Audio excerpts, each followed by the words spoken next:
Very well. The next item on the order paper is a statement to be made by the Minister for Health and Social Services. Minister. Thank you, sir. I'm pleased to be able to update members today on the progress that has been made to implement, to the very limits of practicality, the decision of this Assembly to reinstate the full suite of stroke and injury rehabilitation service, facilities and beds, either at Samaray Ward or at another suitable location. I believe the actions we are planning will lead to a significant and necessary improvement in our rehabilitation services and set us firmly on the right path for genuinely integrated services delivering the best outcomes for patients.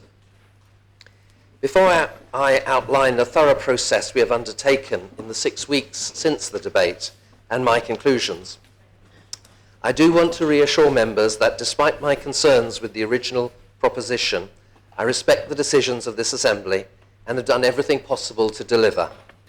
I want to thank officers and clinicians involved in supporting me to find the right solution and going above and beyond to find ways to create a truly holistic rehabilitation experience.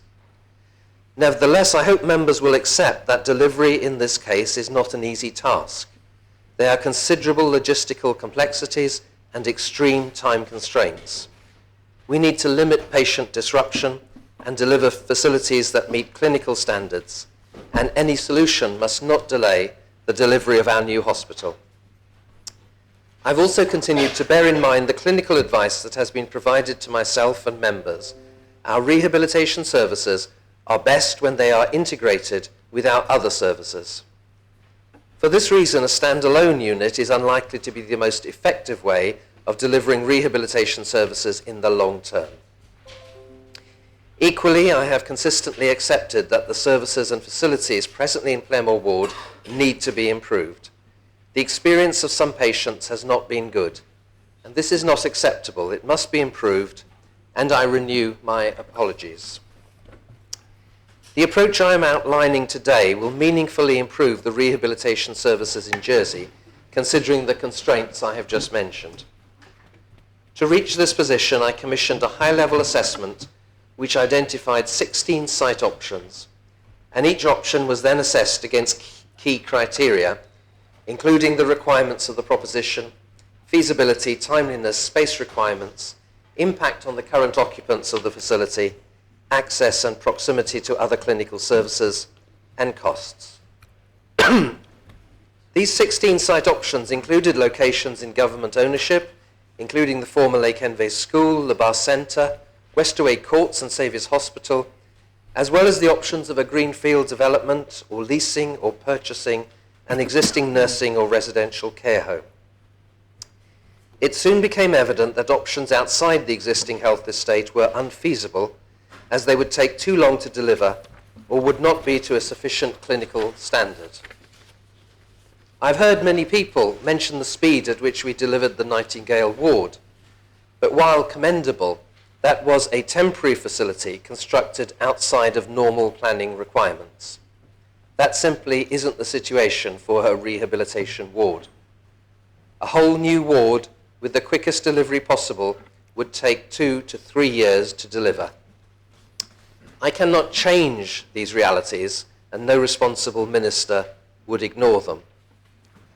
I also cannot countenance a delay in our new hospital and make no excuses.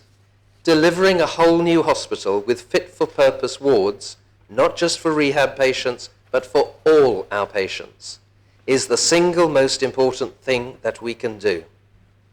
This does mean that any move back to Samaray Ward can only be temporary, as we need to vacate the Overdale site at the end of this year.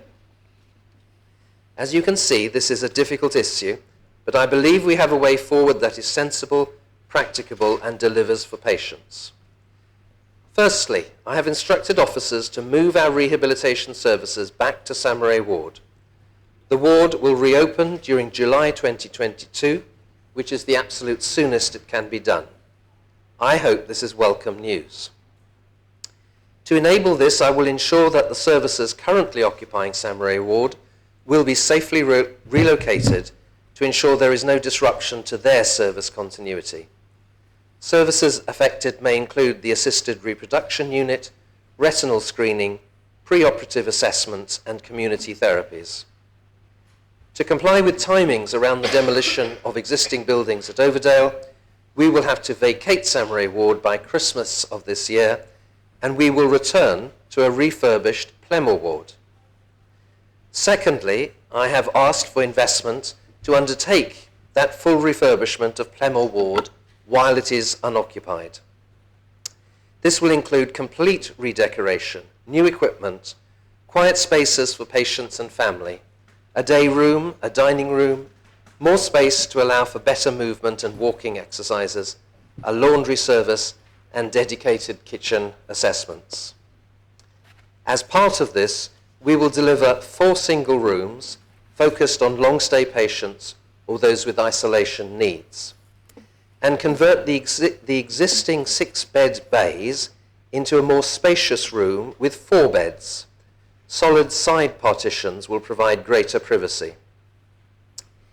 In addition to practical improvements in facilities, we will also invest more in improving services. This will include 3 new consultant posts with specialism in stroke and frailty as part of the Jersey Care model, an activity coordinator, and additional investment to strengthen and enhance physiotherapy at home to ensure patients get timely and free physiotherapy to achieve their personal rehabilitation goals. This package of improvement measures will cost up to £2 million, which is a substantial investment in our rehabilitation services. I'm grateful to the Treasury Minister and ministerial colleagues for their support in this. As a result, our services will look, feel, and be of the standard that patients expect and deserve in an environment where rehabilitation can be the focus. They will also be located within the General Hospital, so patients can have ready and quick access to clinical services with 24-hour medical cover. This will mean that patients can also readily access services such as podiatry, hydrotherapy, orthotics, prosthetics, and radiology without relying on patient transport. Finally, in 2026, we will deliver an integrated bespoke rehabilitation service in the new hospital at Overdale. Sir, this approach respects the decisions of this Assembly, recognising the important part that a high-standard rehabilitation facility plays in a patient's recovery, whilst also working within the logistical and practical constraints that face any service. I thank my ministerial colleagues for their support. Thank you, sir. Thank you very much, Minister. Very well. There now follows a period of up to 15 minutes for questions to this Minister. Conataba St John. Thank you, sir, and I thank the Minister and his team for their efforts in recent weeks. So, given the Deputy Chief Minister's answers to written questions 14 and 50, 2022, confirming the comments he made in the P115 debate, that our new hospital, will have 30-bed rehabilitation ward, how does the Minister justify a unit of just 12 beds?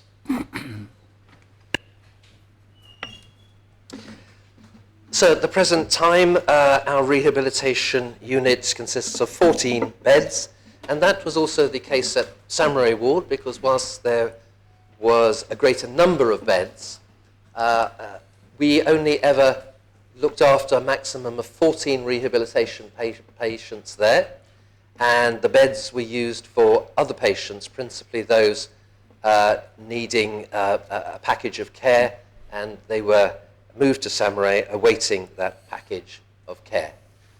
So we've looked at this and we're confident that 12 beds will meet. If we do have an additional 1 or 2 patients, they will be accommodated on other wards, and of course they will be brought to the refurbished Plemmoor ward for their activities during the day. But this is the very best solution that we could achieve given the constraints. Thank you, sir. Supplemental question, Conataba. So, whilst acknowledging the improvements that we hope to see, the Deputy Chief Minister has reassured us that on clinical advice there will be a 30-bed rehabilitation unit. How can the Minister assure members that patients won't be discharged from rehabilitation too early, as has been the case on Plemmer Ward? Thank you. So the decision to discharge patients is taken clinically, and it's only when the clinicians recognise that the patient is ready to be returned to their home or other care environment will they be discharged. So I likewise have seen the answers to the questions asked by the Deputy. That planning has come forward for our hospital. That ward will contain 30 beds, and that's been brought forward, and I think that's to be celebrated, that we're creating that flexibility in a new hospital. Thank you, sir. Deputy Bampton. Thank you, sir, and also welcome the statement from the Minister. Can the Minister advise of the services that need to be relocated, a very important part of this plan? What can he tell us about any potential places where they could be relocated? We understand the timeline, but can he give us any pre-work where those places could be? Thank you. It's likely, sir, that the assisted reproduction unit will move into a ward adapted for their purposes. The ward where presently we have the PCR testing lab, which itself is moving. We have a very congested site in Gloucester Street, so all these services are moving around. The other services we have yet to determine. We may need to. One solution that has been mentioned is a prefab building for where that is suitable. They will be moving to Lake Henvey at the end of the year. Supplementary, sir? Yes. Thank you. Thank you again, the Minister. One particular issue that stands out for me is the community therapies team, and we don't want to preempt the findings of our mental health review, but is there work undertaken with this opportunity to try and put the whole mental health services team together in one building? Thank you, sir. Yes, the community therapies, I understand, means the physiotherapists, the occupational therapists, speech and language therapists who are working out in the community, and this is their base, and where occasionally they might bring patients, but we also have an outpatients clinic in the general hospital. So all that has been considered the best venue for that. Deputy Masson. Thank you, sir. Thinking of the Minister's statement from the viewpoint of the petitioners, can I ask the Minister that the officers that would have located the services into Gloucester Street would have had confidence that they should go there anyway, now being told that they're confident going elsewhere? And given that the Patient Advisory Liaison Service, PALS, is not yet up and running, does the Minister agree that to provide comfort to the petitioners, there needs to be some sort of independent oversight over this service whilst it transitions and moves in order to ensure patient safety? And if so, how does the Minister that being put in place? Minister. So patient safety will be the responsibility of the island's medical director and chief nurse. So yes, I will work with the petitioners if they have concerns. I think we'll be ready as a whole executive and ministerial team to answer people's concerns. There is a PALS service in place. It's limited, I accept. It's something that I would wish to see expanded, and there will be plans to expand it. That's a patient advisory and liaison service. And we do have 2 officers who are manning that at the moment. There needs to be more, but they do a great work. So this is... there will be oversight of this, not least by myself and the next minister at board level. At committee level, the Quality and Safety Committee will be regularly reviewing the provision, and the CNAG has regularly reported on HCS services also. I think, sir, that this will be a clinical service delivered to a good quality standard. Thank you, sir. Supplementary question, Deputy? Thank you, sir. And whilst that will give some comfort to the petitioners, and I welcome the Minister's approach, it may not be enough.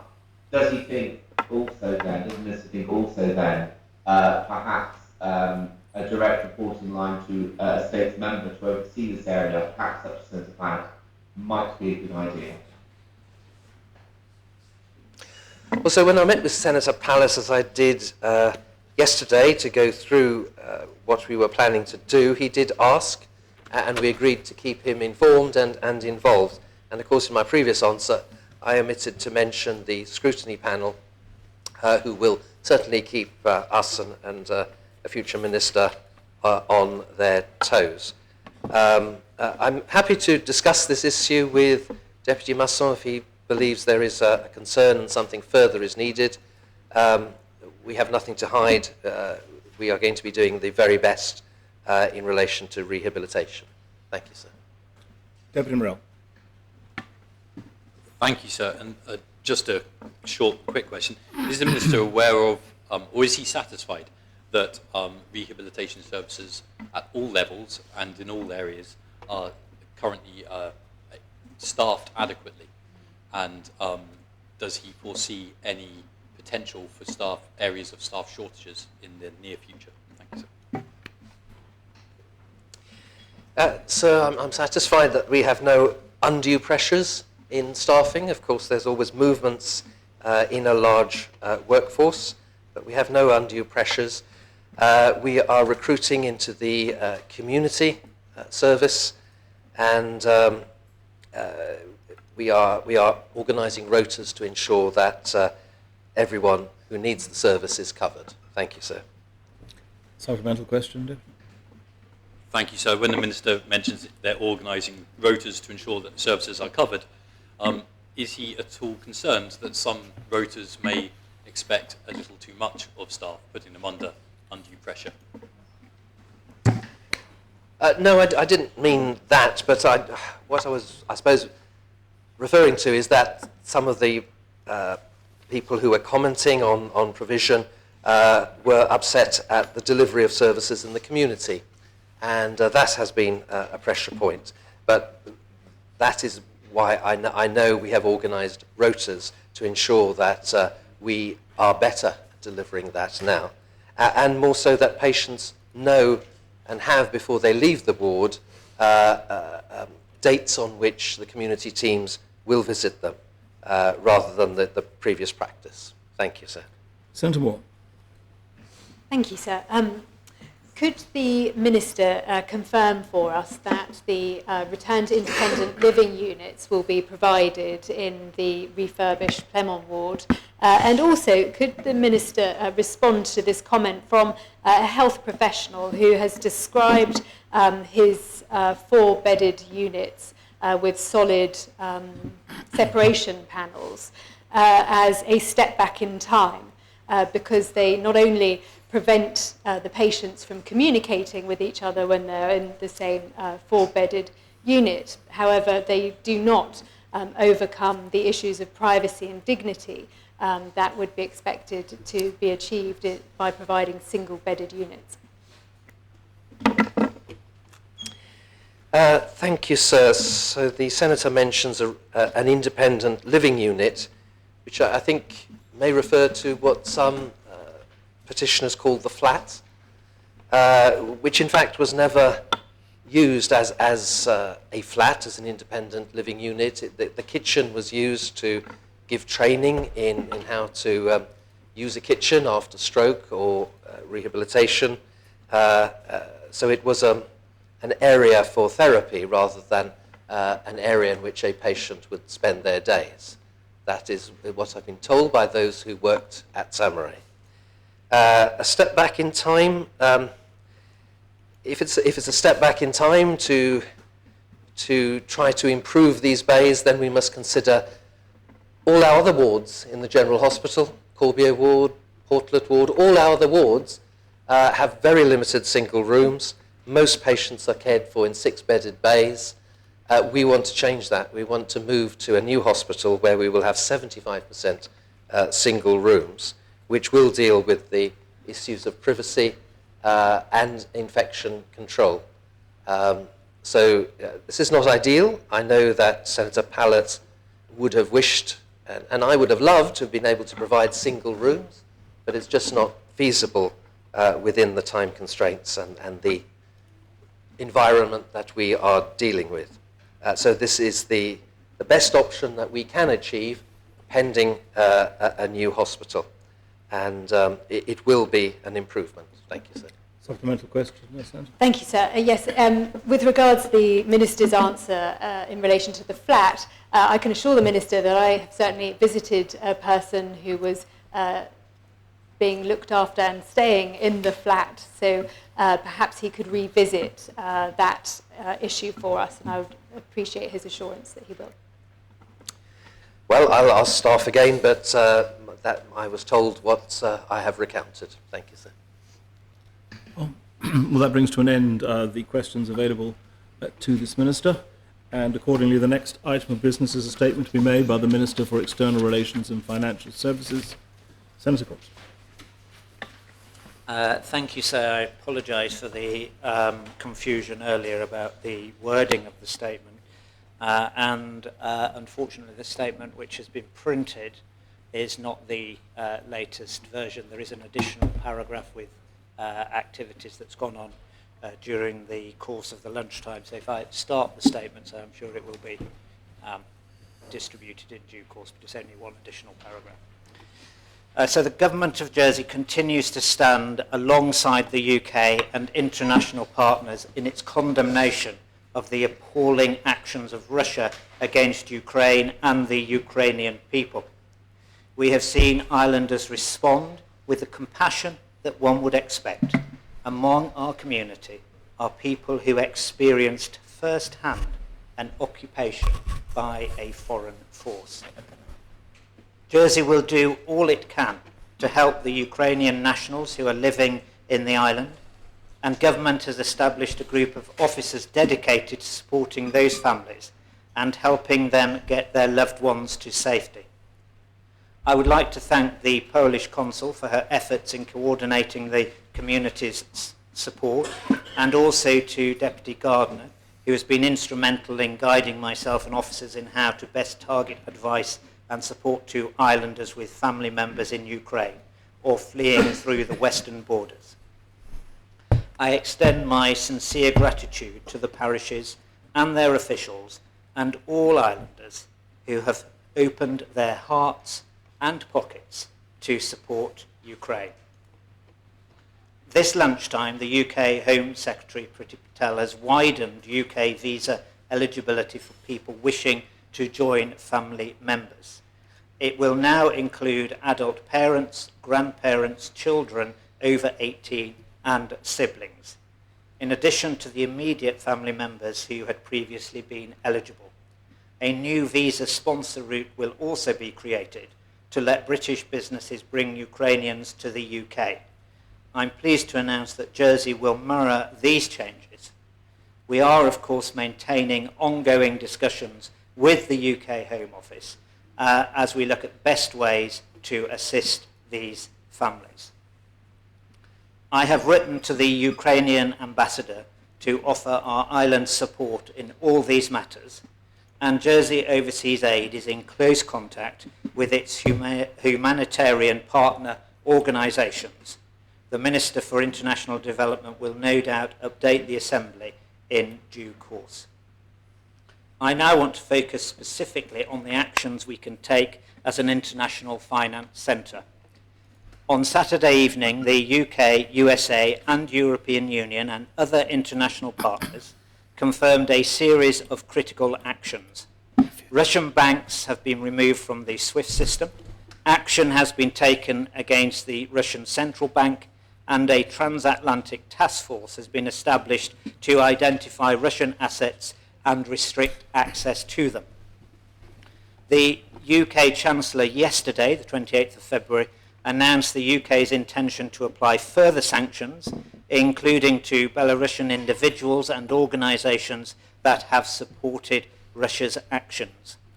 The UK has also announced further provisions to be brought forward in the coming days, including the acceleration of economic crime measures contained in the UK Economic Crime Bill. In accordance with our constitutional position, Jersey acts in line with the UK on matters of foreign policy. Jersey fully supports, has implemented, and will continue to implement all UK and UN sanctions deployed in response to Russia's actions. Our Jersey legislation to give force to these measures has severe criminal consequences, and any links to sanctioned entities or suspected breaches must be reported to the appropriate authorities. Where the UK takes further actions beyond sanctions, we will give effect to the policy intention of all additional measures being introduced. I will not hesitate to take targeted measures to prevent Jersey service providers or structures being abused, and we will continue to do everything we can to ensure that the intent of these measures is achieved. I am confident that all measures are being taken, but we keep this under constant review. Our service providers operate within a well-regulated regime, maintaining accurate beneficial ownership information, which in respect of Jersey-established entities is filed in a sophisticated registry ensuring ease of access to the Jersey Financial Services Commission and the Financial Intelligence Unit of the States of Jersey Police. Further to this, I have instructed officials and agencies to establish an operational task force to ensure that all relevant agencies, including the Jersey Financial Services Commission and Financial Intelligence Unit of the States of Jersey Police, are coordinated in actively identifying and investigating relevant Russian assets in Jersey. This will support our cooperation with international authorities, in particular those in the UK and across the Transatlantic Task Force, where potential activities or assets are identified. As international policies develop, I will ensure that all states members are kept abreast of the actions that government is taking, both in line with international partners and directly in response to any immediate actions that arise in Jersey. Should any changes to Jersey legislation be required to ensure that we are at the forefront of tackling such activity, I will seek the support of the States Assembly without delay. The financial services industry plays a central role in combating financial crime, and financial services firms have the full support of the government in taking every measure to combat any such activity in Jersey. The industry is being kept updated directly by relevant agencies, coordinated by the Jersey Financial Services Commission through a series of communications and webinars which will be ongoing and reactive to changing events. Thank you, sir. Thank you very much, Minister. Very well. There's now a period of 15 minutes of questions to the Minister for External Relations, Deputy of St Martin. Thank you, sir. Sir, I'm grateful to the Minister for his statement. It's a shame that the fifth paragraph of what members have in front of them is not what the Minister said, but it's clear that there's an existing immigration route which is being changed, and it's also clear that the Minister is examining further options to assist families. But sir, does the Minister agree with me that in the name of common humanity, we should be suspending our normal laws so we can play a fuller part in accepting people who have fled and continue to flee from Ukraine? Minister. So the Jersey follows the immigration rules of the United Kingdom, and in that respect, the Minister for Home Affairs' hands are largely tied.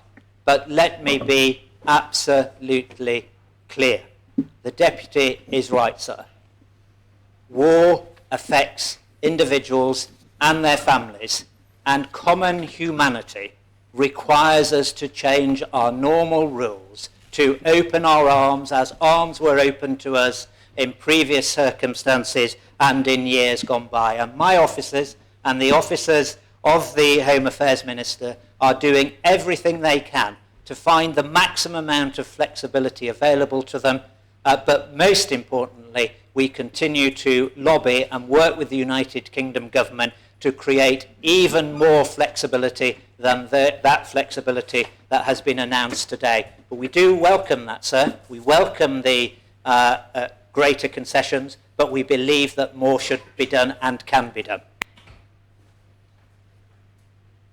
Supplemental question, Deputy Morell. Thank you, sir. Could the Minister confirm whether siblings of Ukrainians living in Jersey are allowed, siblings who are fleeing the war, are they allowed to come to Jersey if they have another sibling living here in Jersey, sir?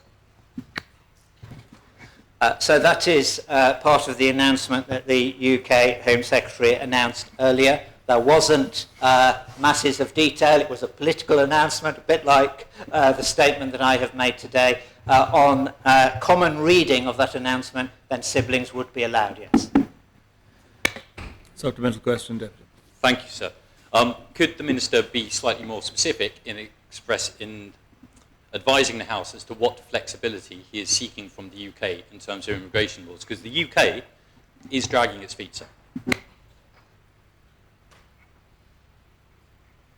So I always think that those sorts of conversations are best kept confidential. Hopefully my answer to the question is quite clear to where my priority lies and what I think should take place. And I believe that the Deputy and I share a common belief in what should be allowed here.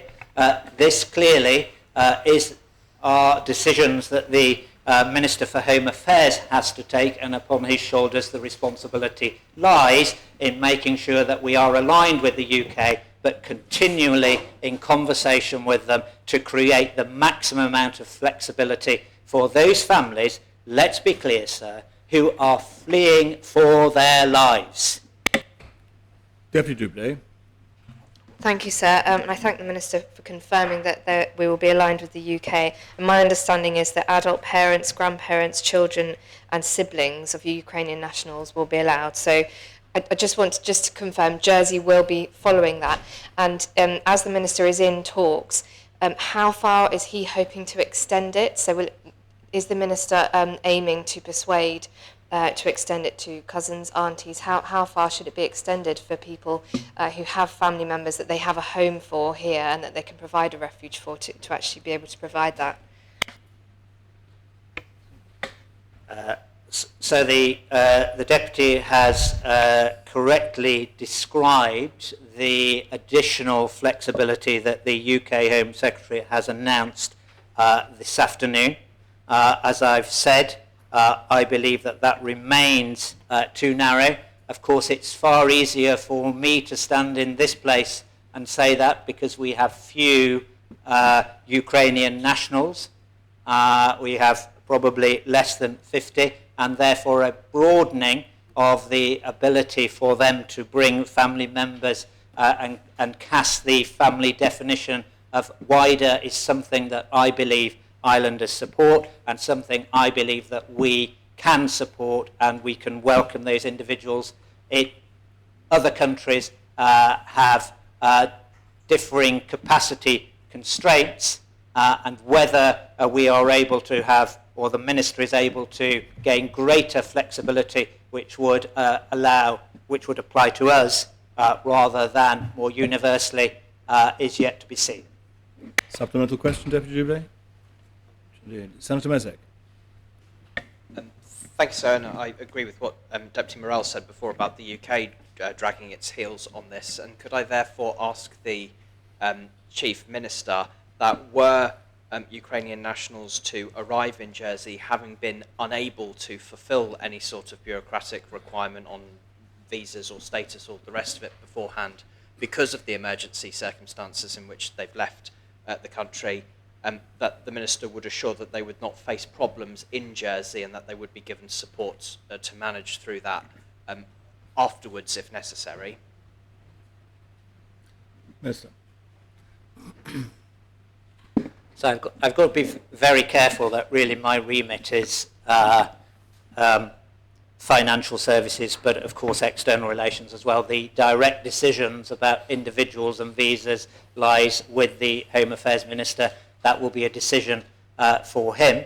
I must say, sir, my experience of how his officers deal with individuals who have found themselves at our borders without the appropriate paperwork, I think it would be very difficult for those individuals to actually get here, if I'm honest, because they would find it difficult to leave the Schengen area to arrive in Jersey or the UK. But let's imagine, for the purpose of this question, that they were able to do because they had connected family. Let's remind ourselves they must have connected family.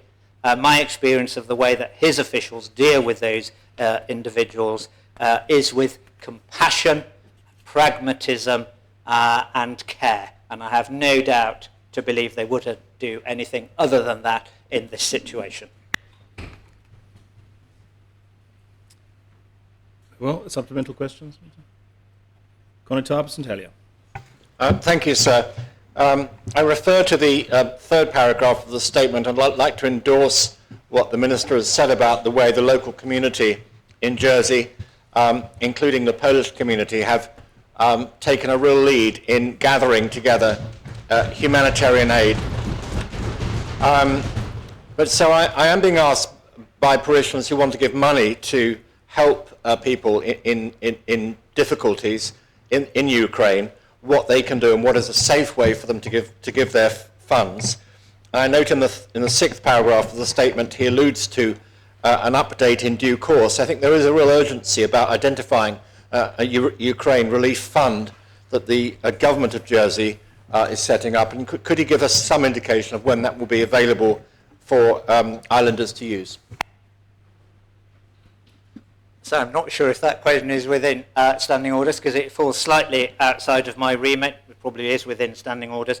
So the Minister for International Development is doing a fantastic job with agencies who are there right now providing humanitarian aid, and I'm sure that she will be updating the Assembly and islanders in due course. I think so what the Conatapa is talking about is what we would historically have referred to as the Bailiffs Fund, and creating an opportunity for islanders to give finance. I don't want to speak before I ought so, but I do understand that you are in the throes of consideration, and I think we should be expecting an announcement in very early course. Thank you.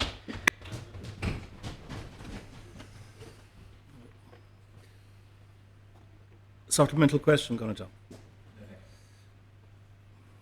Senator Moore. Thank you. If and when visa requirements are modified and perhaps more people are able to come to the island, some islanders wish to help in practical ways as part of a compassionate community. It was brought to my attention over lunchtime that already people are preparing their bedrooms, spare rooms and places within their homes so that they could potentially welcome Ukrainian nationals if the moment arose. How best should those people address themselves and make their offers known? So the Senator is absolutely right. We know that on occasions like this, islanders show themselves to be big-hearted and compassionate and want to rightly play their part in supporting fellow humans, and particularly when we have the proximity of this happening on the continent of Europe. The islanders who want to provide practical support, which isn't covered by the work that the Polish Honorary Consul in concert with Deputy Gardner and the parishes. There's other support being mentioned, transportation and the like, and as the Senator says, rooms at home. They should either contact the External Relations address and they will pass it on to the task force which CLS are helping to coordinate. We don't have a contact number for them directly at this point, but they can do that, or they can contact me or relevant ministers directly. Of course, we welcome islanders providing accommodation in their own bedroom, and some families don't need the help of the support or islanders. But I really do believe, sir, that we can come together in a compassionate way so that family members don't simply need to be in one's back bedroom, but we can provide proper quality support for those who are fleeing for their lives. Thank you, sir. Supplemental questions? Conor Harbison-Brard. Thank you, sir. Given that my parish and others are accumulating significant amounts of clothing, relief clothing to send out to Poland, would the Minister confirm that government will, through our customs departments, facilitate as far as possible the export of these goods to Poland and do what they can within their powers to facilitate the arrival at the other end? Thank you, sir. Yes, indeed, they will, sir. Supplementary question? Yes, sir. And will the Minister confirm that he will work with ports to ensure that, likewise, that the export will be facilitated? Yes, indeed, I will, sir. There might be time for one further question. No, very well. So that brings questions to the Minister to an end. Thank you very much. We now move in the direction of public business, but before we... Sorry, did you have something you wished to say? Yes, there was. As we come on to public business, I know two members wish to ask to have propositions debated today, sir. Yes. It might help, sir, if I ask that P4 is deferred to a further meeting. P4. Yes, sir.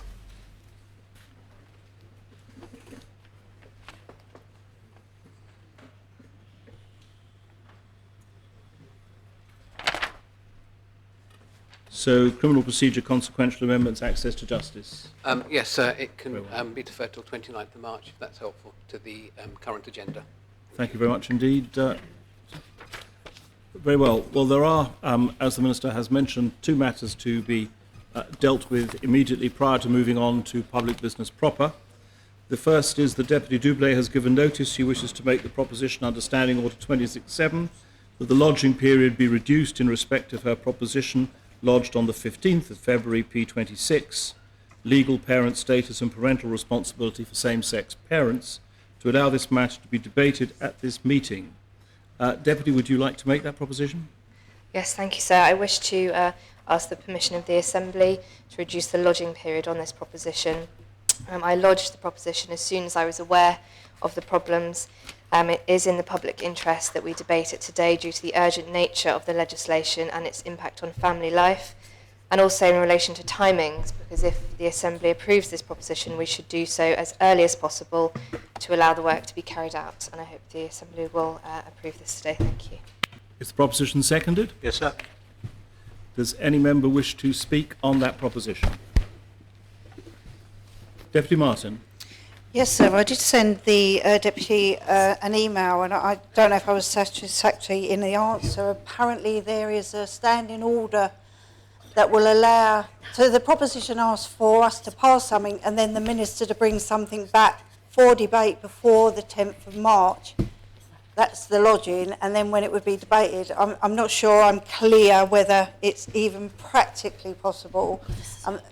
Whatever we discuss today, that the Minister is being asked that what he can deliver, and I look forward to the Deputy answering me, because, as I say, I don't think I've had a satisfactory answer in the emails. Thank you. The standing orders provide, as members will recall, that no proposition can be lodged during the period that the States effectively is in purdah, if I may use that less than popular expression nowadays, which I think is a number of weeks prior to nomination, unless the bailiff considers it to be a matter of sufficient importance and urgency that it needs to be lodged and considered. So that is correct. At the moment, though, the Deputy's proposition doesn't say when the matter is to be brought back and whether that will fall into play or not, as the case may be. But I'm just explaining the position with regard to standing orders to members at this point. Yes, does any other member wish to speak on the proposition? Yes, I'm afraid I can't see the chat, and so I'm relying on others to tell me that you're there. Deputy Wickenden. Thank you, sir. Sir, the Children and Affairs Scrutiny Panel wrote to me on the 8th of February asking for reassurances that the legislation for children of same-sex parents is getting the utmost urgency. I wrote back to the Home Affairs Scrutiny Panel, of which Deputy Dubé is Vice Chair on the 11th of February, 3 days later, setting out that the work is being progressed as a priority. However, during the working up of the draft law, a number of serious complexities and challenges were apparent. Firstly, that Jersey does not have an equivalent to the UK's Human Fertilisation and Embryology Act 2008, of which the UK equivalent law was underpinned, and challenges around determining domicile of origin for children of same-sex parents. This is important because domicile of origin is the concept the courts use to determine which legal system applies to an individual who has connections with more than one jurisdiction and is relevant in matters of personal law, tax law and inheritance law. Failure to resolve matters related to domicile of origin creates significant uncertainty for children and parents. Greater detail of these issues are written out in my comments paper to P26. Despite having this knowledge, Deputy Dubé lodged the proposition P26 on the 15th of February, just 4 days later, and now is here to ask you, the Assembly, to reduce the lodging period.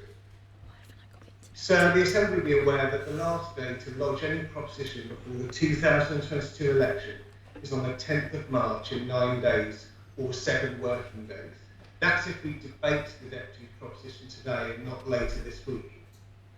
I've been informed by the law drafting team that it would be unrealistic to be able to resolve the issues I've laid out in time to be lodged before the 2022 elections, let alone in 7 working days. This does not even take into consideration the work after the draft law is completed for review and consultation by the Judicial Records Department, the Jersey Court Family Advisory Service, the Children's Commissioner, Superintendent Register, and the Legislative Drafting Office editorial review team, who must review the draft law for errors and anomalies. Then this Assembly and the Scrutiny Panel needs appropriate time to review and scrutinise this important legislation. Sir, I have been absolutely committed to getting this very important law drafted and lodged. I instructed the law drafting in April, when I was only just the Assistant Minister for Children and Education. While I fully support the Deputy's desire to see this legislation in place, I must recommend members reject the shortening of this lodging period and ask the Deputy to withdraw the proposition P26, as the timeframe is unrealistic and presents a very real possibility of bringing forward flawed legislation. Sir, when we are dealing with such important legislation that defines the legal status between children and their parents, this Assembly surely will agree that it is not in the public interest to be rushing such legislation to meet an election cycle, but instead should make sure that such legislation is fully considered and all the right stakeholders have had the appropriate time to review and consider such legislations. Thank you, sir. Very much, Deputy. Does any other member wish to speak on the proposition to allow the Deputy Dubé's proposition to be listed for debate during this session by shortening the lodging period? Does any other member wish to speak? Senator Farnham. I would just say, sir, following the speech of Deputy Wickenden, which I completely understand, sir, and having looked into this as well as a result of answers tabled to previous question time, I would say that I would ask the Assembly, perhaps, given the important nature of this proposition, to albeit a few islanders, but still of high priority to them, perhaps we need to decide that during the debate. Perhaps it's wise to have the debate on this issue and let the arguments that the Minister made in his previous speech be debated as part of that, because at the very least, sir, I think a steer during that debate would be very helpful, not only to the law drafting, but to the people waiting for this urgent law to be approved. So, thank you. Does any other member wish to speak? Going to Arbison one. Thank you, sir. And I'd like to echo Senator Farnham's comments. I think in the words, in using a colloquial phrase, it's worth giving it a shot. I fully understand the difficulties that Deputy Wickenden has and the process that has to go through, not least because I present a lot of legislation in the Assembly myself. But like everything else in life, unless you try, you won't know whether you're going to fail or succeed. And obviously I wish the Deputy every success. There are some pretty large hurdles in her way. But I know that the Deputy is very determined and she'll do her best to get over them. So I think we should debate it and give her a chance at getting it through. Thank you, sir. Does any other member wish to speak? Anyone in the chat? Deputy Guida. Yes, sir. Members will know that during these 3 and some years, I have never failed to give a shortened lodging period to anybody who asks for it. Sometimes there are small incidents, sometimes there are urgencies, and it's not necessarily a misconduct to bring something to the Assembly late. This is, however, a little bit exceptional because our debating time to the end of this term is unbelievably limited. We have a long list of things that we absolutely need to debate before the end of this term. We've just had an extremely important debate deferred because of P26. I think that access to justice is one of the most important things that we could debate before the end of the term. And this has just been deferred, delayed, put at risk because of P26, because we're trying to cram the very, very last propositions in the time that we have. I think we should deal with what has been lodged, but is ready to debate and not introduce new legislation. Thank you, sir. Deputy Morell. Thank you, sir. It was just to say quite quickly, I think the previous speaker, Deputy Guida, may have been mistaken when he said that the P4 was deferred because of this debate or because of P20. Listening to Senator Farnham when he spoke about P4's deferral, I don't believe he mentioned that the reason was because of this P20. And so I just wanted to highlight that. I don't think that was given as a reason. Does any other member wish to speak on this proposition? No other member wishes to speak on the proposition? I close the debate and call upon Deputy Doublé to respond. Thank you, sir. And I think Senator Farnham summed up what I would like to draw members' attention to. And I don't want to get into the substance of the main proposition because, of course, we're just talking about the reduced lodging period. And, of course, I have checked out whether this is all allowed in terms of standing orders. So that has been done. It's Standing Order 19A, and it would, of course, be up to the bailiff if the States Assembly deemed this matter to be urgent. So that's a separate matter that we would come to in the main proposition. So all I'm asking for today is, I think as the Constable of St. Juan said, is just for the chance to actually debate this, and I think we can address those issues in the main debate, and I'd be happy to do so when we come to the main debate. Very well. I ask the greffier then to open the voting. Members might remember there are 3 buttons in front of them. Pour, abstention and contre.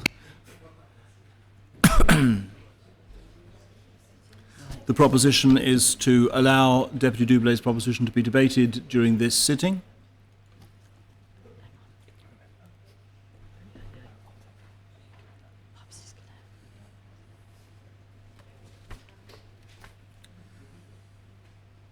Members have had the opportunity of casting their votes. Then I ask the greffier to close the voting.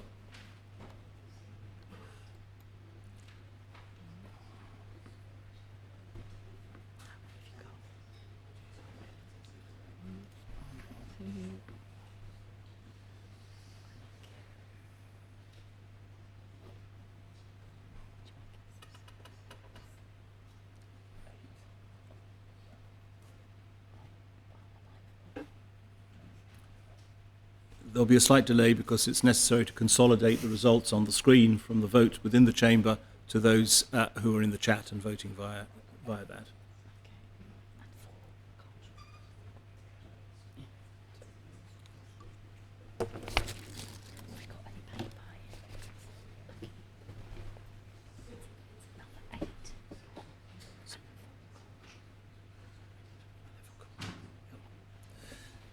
The proposition has been adopted. 29 votes pour, 11 votes contre, no abstentions.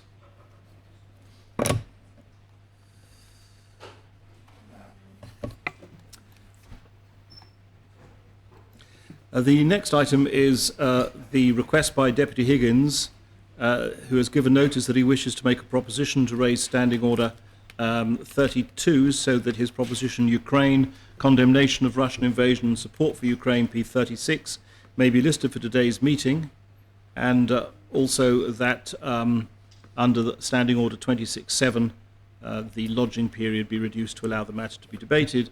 We'll treat that as one single request. Obviously, Deputy, do you make the proposition? Yes, sir, I do. I'm hoping that Yes, sir, I do. And I hope that the States will also agree to taking it as the first item of business. It's very rare for this Assembly to be asked to delay the business on the order paper to consider an external matter. In fact, unless my memory has failed me, we have not done so in the almost 14 years that I've been a member of the Assembly. But I must ask members to do so today because I can think of no more important an issue than the current Russian invasion of Ukraine, which has brought war to Europe on a scale not seen since the Second World War. It's a matter that should concern us all, even leaving aside the implied threat of the use of nuclear weapons by the Russian leader, because the action of President Putin are right now causing death and destruction in a sovereign democratic state on the continent of Europe, of which we are a part, and causing major humanitarian crises, displacing almost 1 million people inside and outside the Ukraine. Now, although the Ukraine may seem very remote from Jersey, being approximately 1,500 miles away by air, the war will have an impact on us in this island, and we, like all members of democratic countries, must do what we can to put pressure on the Russian state to stop its attack and withdraw its forces from the country, and do what we can to help the people of the Ukraine.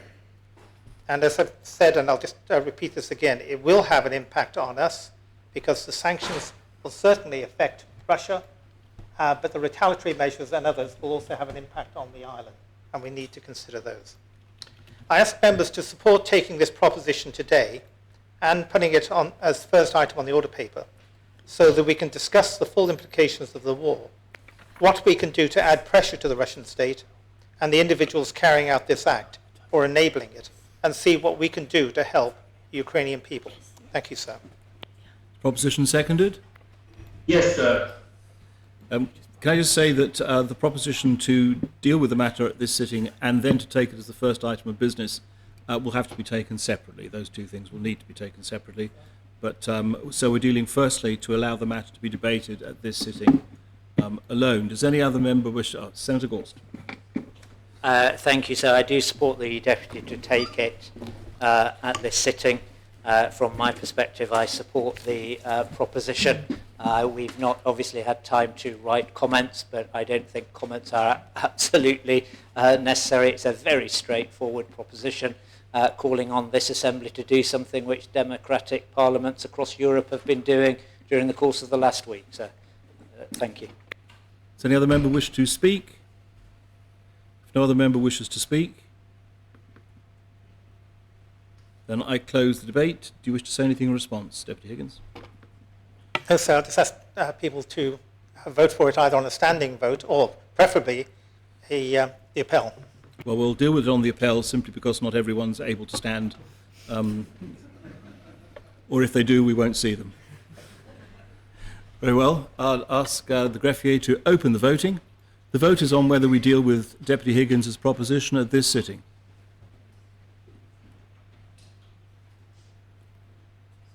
And ask members to vote.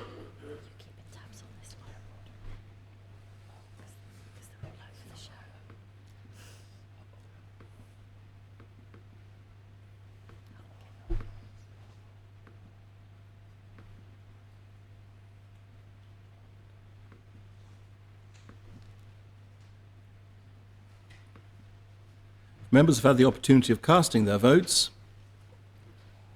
Then I ask the greffier to close the voting.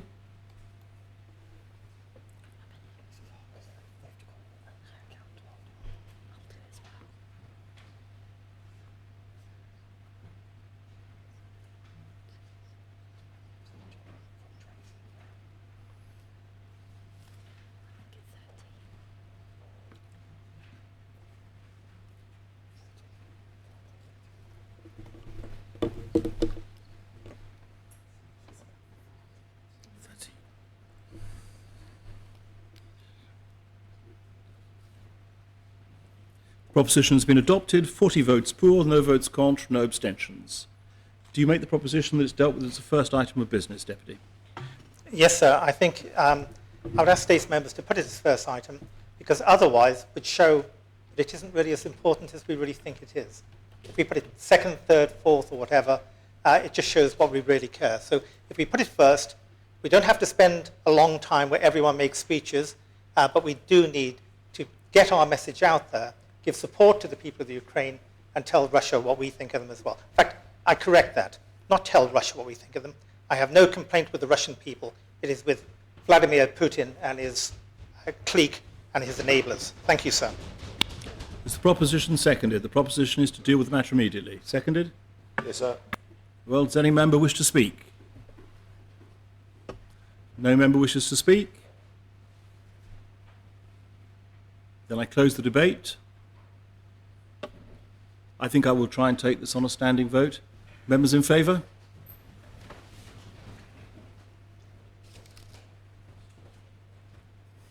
Yes, thank you very much.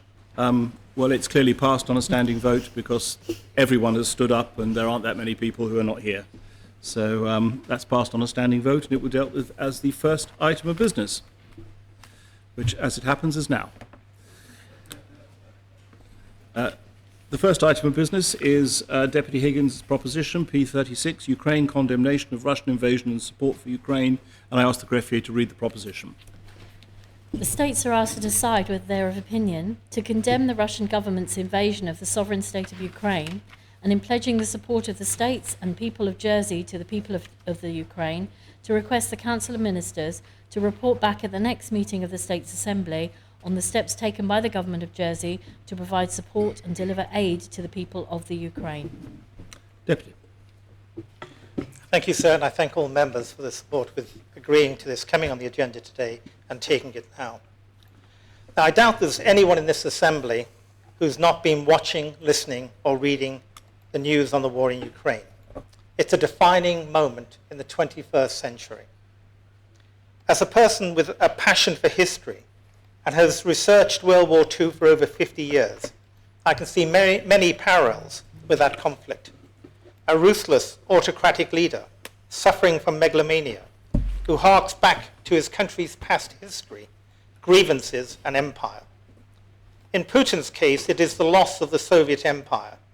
He's a former KGB agent who can't reconcile the fall of the Soviet Union and the fact that many of the people and states who were once part of that body, whether they wanted to be or not, wanted to break away from it and determine their own futures. He sees himself as the modern-day Tsar, or Hitler, who controls the state apparatus, armed forces, police, and media. He will not tolerate opposition and has assassinated and imprisoned opposition leaders, banned political opposition parties, poisoned with radioactive material and nerve agents men he considers traitors living in Britain, killing innocent British citizens in the process. And as we've seen on television in the last few days, his police arrest people for simply protesting by holding up a placard calling for an end to the war. He, like Hitler and Stalin and many other dictators before him, believe he can impose his will on others through the use of military force. Fortunately, unlike in 1938, when at Munich the European powers tried to appease Hitler and sacrifice Czechoslovakia in the process, and did not deter him from invading Poland, Norway, the Low Countries, and France, for a start, the democracies of the Western world are today opposing him. I believe very strongly that it's the duty of all democratic nations to condemn the actions of autocrats such as Putin, that try to impose their will by military force on smaller states, and to resist their actions in whatever way they and we can, and to assist the people in the states under attack. Although Jersey is not an independent country or state, and our defence and foreign affairs are primarily the responsibility of Her Majesty's government, we still have a voice and a role that we can play in this crisis. We may not have our own army, navy or air force, but we do have at the very minimum an overseas aid budget, an international financial services industry that can be utilised to both aid and support the Ukrainian people and to penalise the Russian government and its enablers. We're also an island that has known invasion and occupation by a foreign power, an experience that is hardwired into the island's DNA that bullies should be stood up to, so that others did not have to experience what many islanders, their parents and siblings experienced between 1940 and 1945. So let us state loudly that our hearts go out to the people of the Ukraine, and we stand ready to help them as other countries helped the island with food parcels in World War II. And what can we do to help?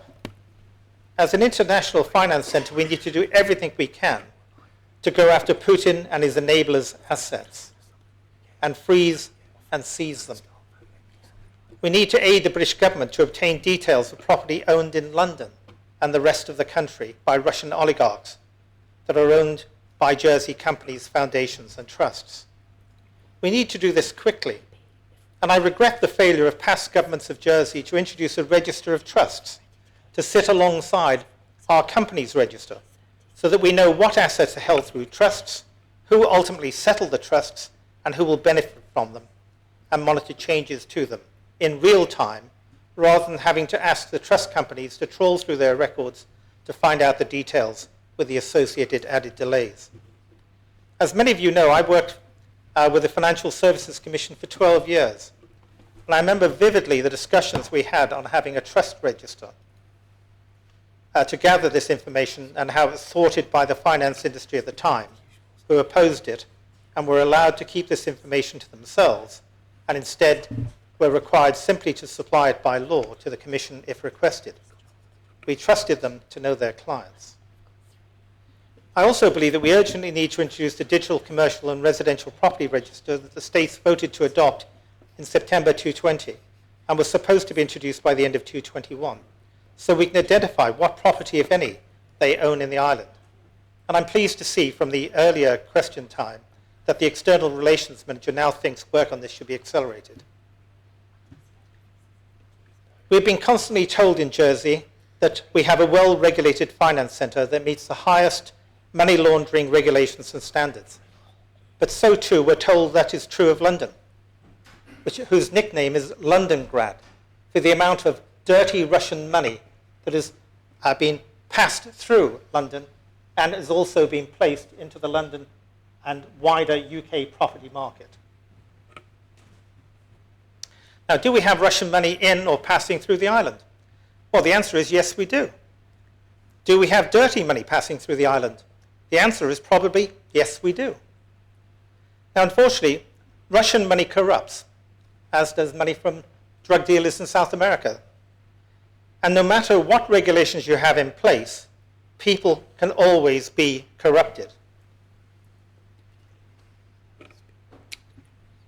There are professional people in the past in this island who are now prevented from working in the industry because in the past they took business that no one else wanted to touch and didn't follow the highest possible standards. They consciously looked at the risk-reward ratio, balancing the likelihood of being caught and the penalty that they may get against the large amounts of easy money they could make. One business was told to shut down. It took its nameplates off the walls of their premises and carried on, as usual, for a period behind the facade. They were never prosecuted in Jersey, and although the principal later did serve a short prison sentence in the UK for breaching their financial regulations, which were identical to our own. I also believe that we should hold all those engaged in financial services, no matter how big and powerful, their owners and directors fully accountable for any failures to follow the regulations and the States of Jersey should financially stand fully behind the Financial Services Commission to prosecute without hesitation all those who break the rules and are profiting through dirty money, or the oligarchs who have deep financial pockets and may want to challenge any legal matters brought through the Jersey courts. The Commission, when I was there, almost dropped a major fraud case because the bank whose officers were responsible for the fraud had deeper pockets. The JFSC only had, if I remember correctly, about £2 million in the kitty with which to litigate the case. And they were genuinely considering dropping the matter.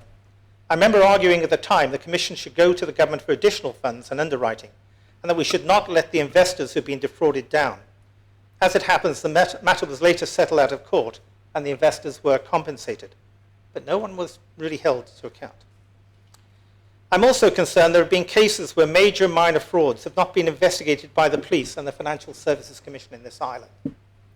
I remember the Canadian gentleman whose savings, which he specified to the bank, should only be invested in low-risk investments, were instead put in high-risk investments, and he lost the lot. And the bank did not want to compensate him. You may remember him. He walked around St. Helier for weeks, picketing the bank with his sandwich board, trying to draw attention to what had happened to him.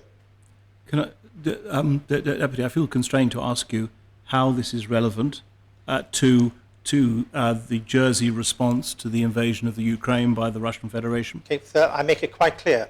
We have failed in the past in certain areas, whether it's done with fraud or to deal with people properly. I'm saying that we have to show a higher standards, and we must pursue these people without fear or favour and do everything we can to stop the dirty money and ensure the sanctions are fully maintained. That's the reason for I'm raising these. I'm going to mention just one other case. And I think this particular case is a scandal on Jersey and a stain on our reputation. It was the La Hougue Trust case.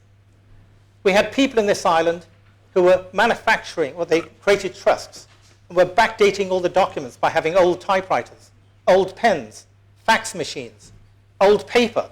So if anybody examined all the stuff, it would be seen that they were of the period of the time that they alleged the trust was created. The reason I say it's a stain on Jersey is the fact that when it was reported to the police, they took no action. Now, the normal response from the police is to say... I'm sorry, Deputy, I do hesitate to interrupt any member when they're giving a speech, but I, for the life of me, cannot see the relevance of this to Jersey's response to the invasion of Ukraine by the Russian Federation.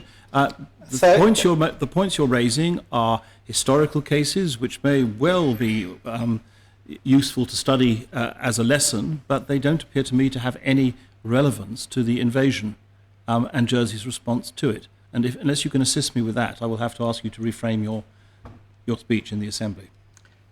Sir, I do not want to say this because I have great respect for you, but you were the judge who sat in some of the cases dealing with this, and I don't think it's appropriate for you to be commenting on this one. Well, in your dual role.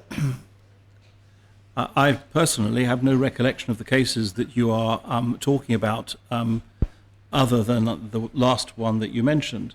The purpose of my intervention is that it is the obligation of every member to make a speech that is relevant. And if you will explain, other than simply wishing to go through a litany of where Jersey has failed in your position in the past, then it doesn't appear to me that that does have a direct relevance. I appreciate the sensitivity with which you're trying to deal with this matter, but equally I have to apply standing orders, and those are standing orders. Okay, if I can just complete, then I won't go through the 350 boxes of evidence and all the rest of it, which was never examined. Let me just say that if we are going to impose sanctions, and we are going to do our part in this worldwide effort to deal with Putin and his cronies, then we have to make sure that all cases where people do breach the regulations, that they are investigated and they are prosecuted, and the Financial Services Commission will take action against anyone who fails to follow the regulations and, if necessary, is prevented from doing business. I'll move on then, sir. Thank you. The other way in which the Financial Services Commission can assist is that we claim we have fantastic experience in all sorts of areas, and we do. And there are many countries in the world which benefit through the Jersey financial services industry. I hope that the industry will look at what's happening in Ukraine and see what it can do to get together to help raise the funds, to help restore Ukraine once this crisis is over. So I call upon them to use their expertise to band together and put Jersey on the map for doing something exceptionally positive by helping rebuild this country. I'll just move on to Jersey Overseas Aid. And I was pleased to hear what was said earlier, and no doubt the Minister will speak in the debate. We have a good record when it comes to overseas aid. And I'm sure the Minister will be providing humanitarian assistance to the Ukraine, either directly through disaster relief agencies in the field or by direct purchase of goods and shipping them to the Ukraine. And I'd ask the Minister, because I'm asking for the Council Ministers to come back in 3 weeks to tell us what they're going to do. She can give us a first impression of what's happening, and then we've got 3 weeks to see what is going on, what further needs to be done, and she can advise us on that.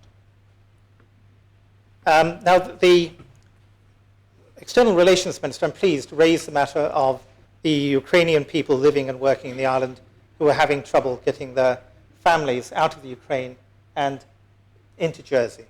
And I welcome what he actually said, and I do believe it's the duty of every state's member to ensure that if there is a problem with getting some of these families here, to give that humanitarian assistance, that we hold the Council of Ministers to, I'm going to say, I wouldn't say pursue as such, but to advocate with the UK government to enable them to be able to come here. Not as if they're coming forever, we're coming to help them and deal with this problem.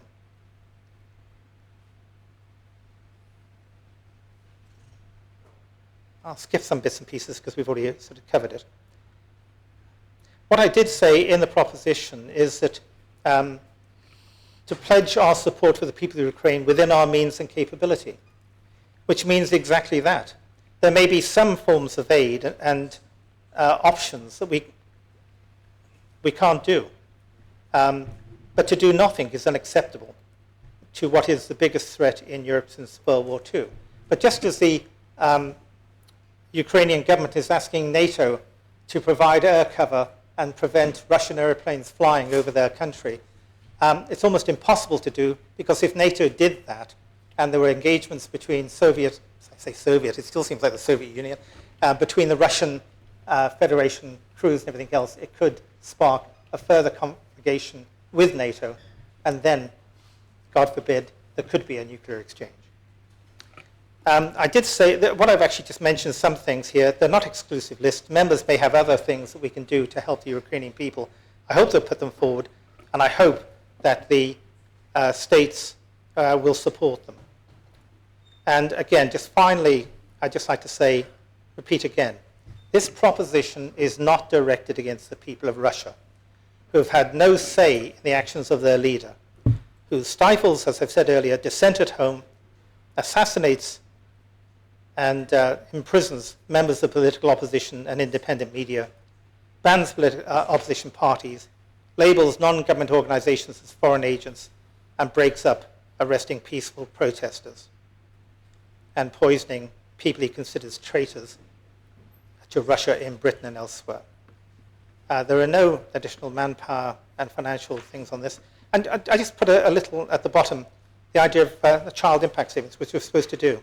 This measure should have no impact on children in the island, except to educate them as to some of the evils in the world and the need to stand up for those who are being bullied and to aid them. I also believe it will have a positive impact on the children of the Ukraine. Thank you, sir. Very much. Is the proposition seconded? Does any member wish to speak on the proposition? Deputy Lewis. Thank you, sir. And I applaud the sentiments made by Deputy Higgins. My question regarding Jersey's reaction to it, I won't repeat anything that's already said, And the question of overseas aid, I will leave to the Minister to answer whether that falls in the criteria. I've got a question regarding, well, basically I applaud all the work being done by locals and indeed Ukrainian, Polish and Russian people locally who've been collecting, and all the parishes who have been collecting goods to send off to Poland and Ukraine. My question is, because of the logistics, people are pouring over the border from Ukraine as we speak, and it is very, very cold there at the moment. There's going to be quite a delay by the time the goods get there. I mean, the boats to France may be a little erratic with the weather we have at the moment. It's Jersey to France, France to Germany, Germany right across the other side of Poland to the Polish-Ukraine border. And my question is, perhaps we should also, supplementary to this, set up with your permission, so the Bailiffs Fund, to send money to maybe the Polish Red Cross or some agency in Poland that can actually buy goods on the ground and get it straight to the border regions where people are coming across now. I will leave it there. Thank you, sir. Thank you very much, Deputy. Does any other member wish to speak? Deputy St Mary. Thank you, sir. First, may I say that last weekend and yesterday I had the privilege of attending, as the Assembly's representative, the British Irish Parliamentary Assembly at their plenary session. At the steering committee meeting held on Sunday, it was decided it would be entirely appropriate as our first item of business to approve a resolution much in similar terms as has now been proposed by Deputy Higgins. So perhaps I could just quote the very first part of it, which reads that this Assembly condemns in the strongest terms the attack by President Vladimir Putin and the Russian Federation on Ukraine. It goes on. The point I'm making, sir, that resolution was actually amended in steering committee to insert the words Vladimir Putin on the basis that we did wish to distinguish between the Russian Federation and his own actions, not necessarily representing those of the Federation. Need to say the motion was proposed on the Monday morning and we passed it without debate, which I think speaks volumes. And the only other comment I make, sir, is that as a chair of the Economic International Affairs panel, we have during this term had numerous meetings with the Minister of External Relations and his officers on matters related to financial crime. An increasing amount of legislation is coming through, and for our part, I'm sure we're well satisfied that the relevant mechanics are in operation to enforce any sanctions that there may be. So for my own part, so I have no doubts on that score. That's all, thank you, sir. Thank you very much. Does any other member wish to speak? Deputy St Martin. Thank you, sir. And sir, I voted in favour of this proposition to have it debated today because I too want to condemn myself the invasion of the sovereign state of Ukraine, and I want to personally pledge my support to the states and on behalf of the people of Jersey to the people of Ukraine. And so I have to say that I was disappointed in Deputy Higgins and somewhat embarrassed that he spoke like he did when he did, and to demean or to degrade such an important proposition I found disappointing because, as he says in the outlining of his report, as an island that has known invasion and occupation by a foreign power, our hearts go out to the people of Ukraine. And my heart goes out to them, sir. My parents both were here during the occupation. My mother, I believe, suffered all her life through the effects of what happened during the occupation, certainly physically. And I know how difficult it was for me with her. I can't possibly know how difficult it can be or is for people in Ukraine at the moment. But, sir, I return to Deputy Higgins' proposition, and I believe it is our duty and the duty of all democratic nations to condemn what's happened and is happening in Ukraine, and we must resist and assist as much as we can with all our hearts. Thank you, sir. Thank you very much, Deputy. Deputy of Greville. Thank you, sir. I wasn't anticipating to speak at this moment. I would prefer to have something more tangible that I can offer to the Assembly at this time. But I can say that Jersey Overseas Aid, as members would expect, has been in close contact with all our humanitarian agencies to work out where our emergency funding, because obviously we have humanitarian funding for this purpose, but to work out where it is best placed at this time, whether it is best placed in the Ukraine or indeed, as we expect there to be with the Russian offensive, a significant displacement of hundreds of thousands of fleeing people into neighbouring countries of Poland, Slovakia and Hungary. So we are currently working with the UN and with the Red Cross, who are our tried and tested partners in emergencies such as this, and we will put something together and we'll be able to confirm exactly where we are targeting that funding at this time. We are also working, sir, with your office, as you know, about pound-for-pound match funding and the like, so that the community can feel that they can contribute to the plight of the Ukrainian people. But we will have more to report as this tragic set of circumstances unfolds, but in these coming days. Thank you, sir. Much. Does any other member wish to speak on the proposition? Senator Gorst. Thank you, sir. And I perhaps share the sentiment of the Deputy of St Martin. I take the Deputy's proposition as it is written, that this Assembly, the democratically elected Parliament of Jersey, condemns the Russian invasion of Ukraine, a similarly democratic nation. And of course it's disappointing that the Deputy chose to talk in the terms that he did in making his case. He don't think he needed to say that to make his case. The Deputy Chief Minister, in the absence of the Chief Minister on the 24th of February, condemned the invasion on behalf of the government. It is right that this Assembly condemns the invasion and the action of President Putin and the regime in invading the Ukraine. Sir,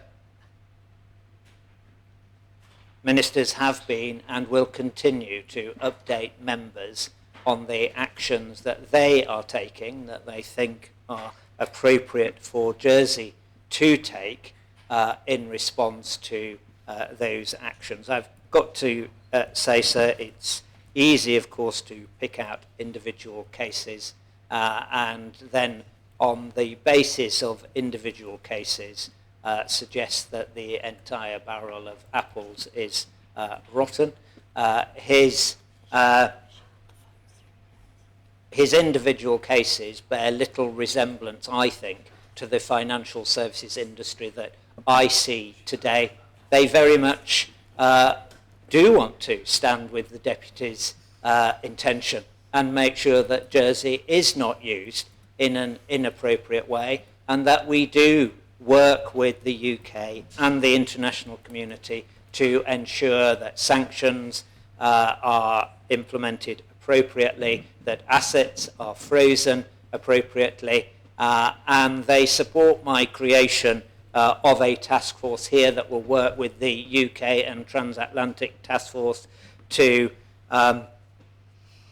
undertake the work that I explained in my statement earlier about understanding and ensuring that all Russian assets that are the subject of sanctions are rightly frozen, and that we implement them appropriately. So I hope, sir, that he will take confidence from what has been said in this assembly during the course of today, and take confidence from the fact that the government supports this condemnation.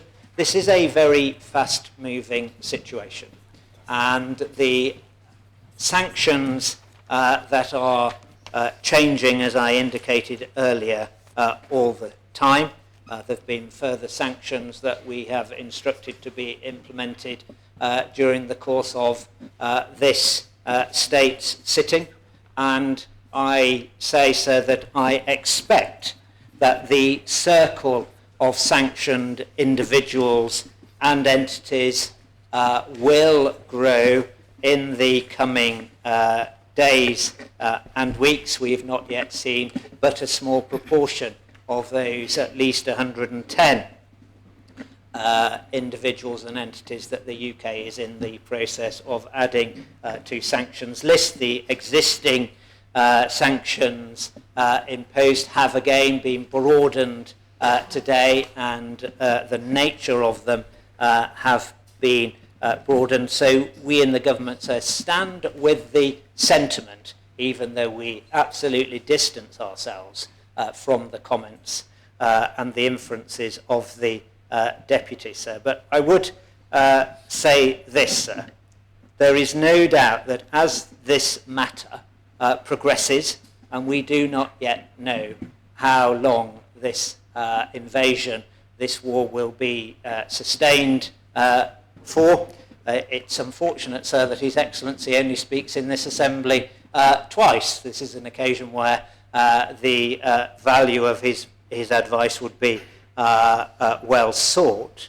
But it could indeed go on for many months and years. It's very difficult for us sitting here in Jersey to understand what the ultimate end game is of President Putin, and we hope that the sanctions that are being put in place do act as a deterrent in due course.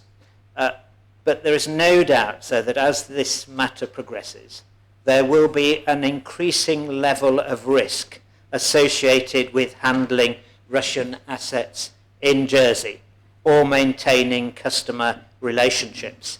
And this is particularly, as I've said, the case as the sanctions circle will widen and is now being combined with other economic crime measures.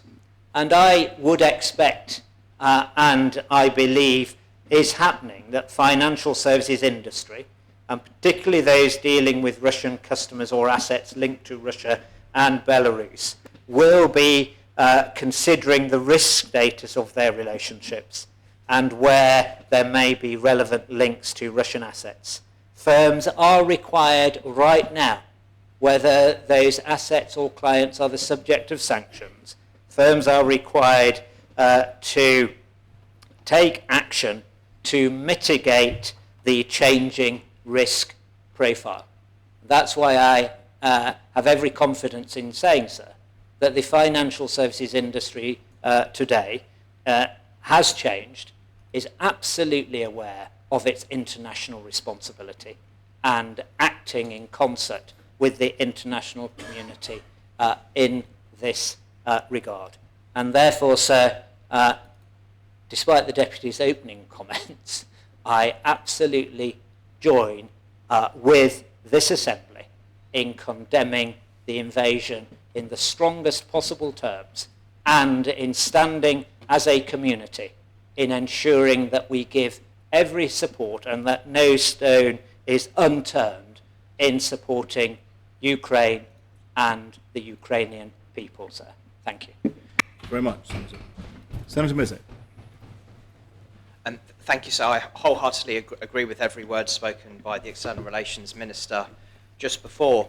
And unlike many wars in the past, in this one we see the devastation and pain being caused in much greater detail than before because of social media and the ability of people on the ground itself to tell their stories, to show what's happening, and to be able to see it that way. And when you see what's going on, it must surely be impossible for any thinking person or anyone with any sort of conscience or empathy for these people to arrive at any other conclusion than one which shows utter condemnation for the behaviour of the President of Russia and his government in attacking Ukraine in this way.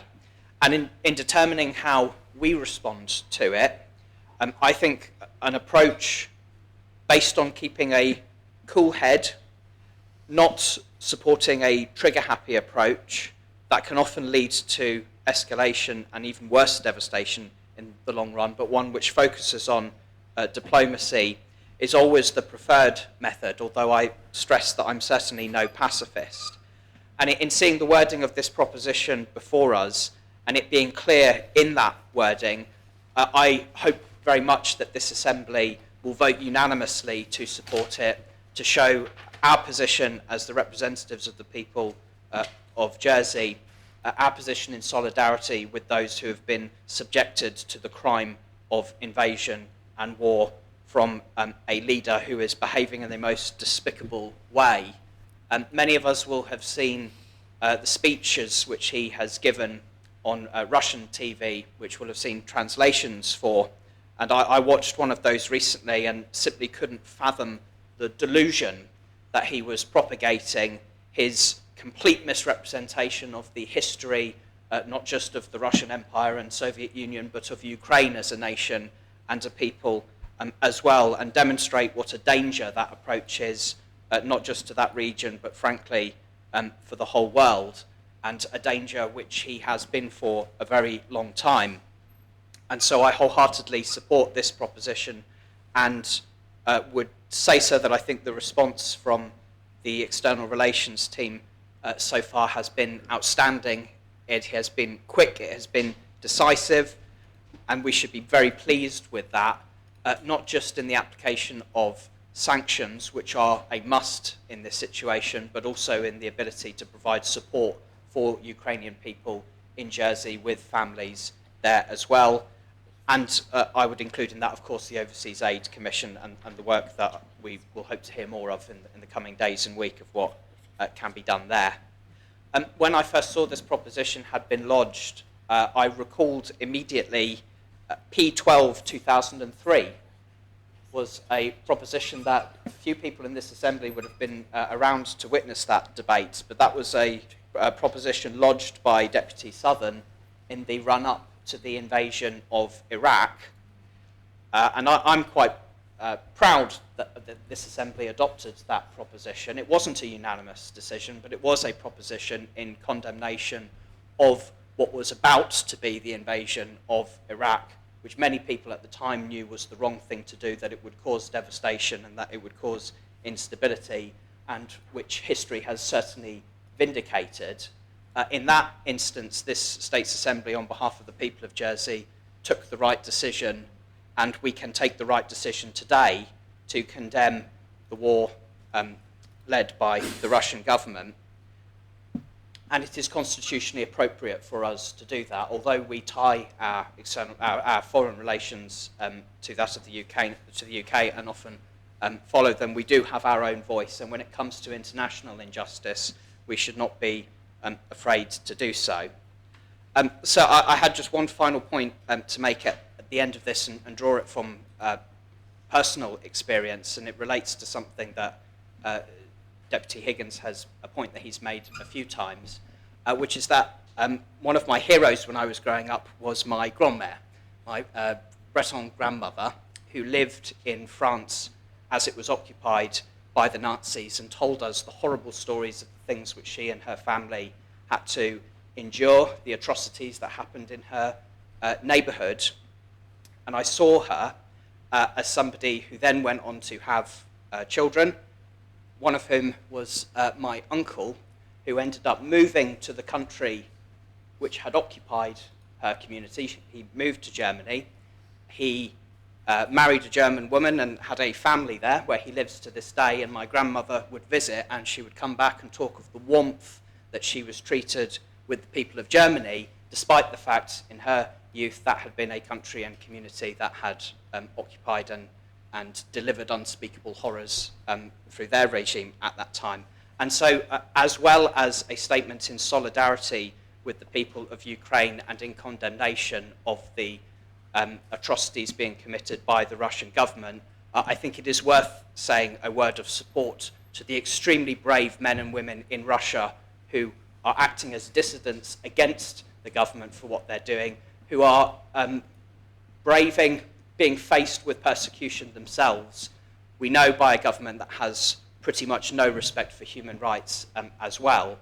And we must hope that as the conflict eventually ends, hopefully sooner rather than later, that one day in the near future we can hope for reconciliation where the people of Russia, who themselves deserve much better than the brute who is in charge of that country right now, can play a force for good in the way that our previous enemies from previous conflicts have turned around as well. Because a world that's built on peace, where countries work together and have respect for human rights, is one we should all be striving for. And because this proposition is in that vein, I wholeheartedly support it.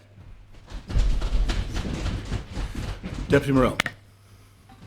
Thank you, sir. And I think previous speaker, Senator Mezek, absolutely right to refer to the horrors of the Second World War. And one of the reasons for that is that it appears that Vladimir Putin's intentions are very similar to those that were guiding the aggressors in the Second World War. And that is a distaste and a disdain and a hatred for democracy and for people to determine their own fates as nations. And that is one of the biggest reasons that we as an Assembly must support this proposition and do so unanimously. Because this is an attack on us, as much as it is an attack on any other independent and democracy-loving nation on this planet. And that is why Europe, the USA, Britain, elsewhere are so repulsed by the actions of Vladimir Putin towards Ukraine. And we must remember that as we ourselves prepare for elections in coming months.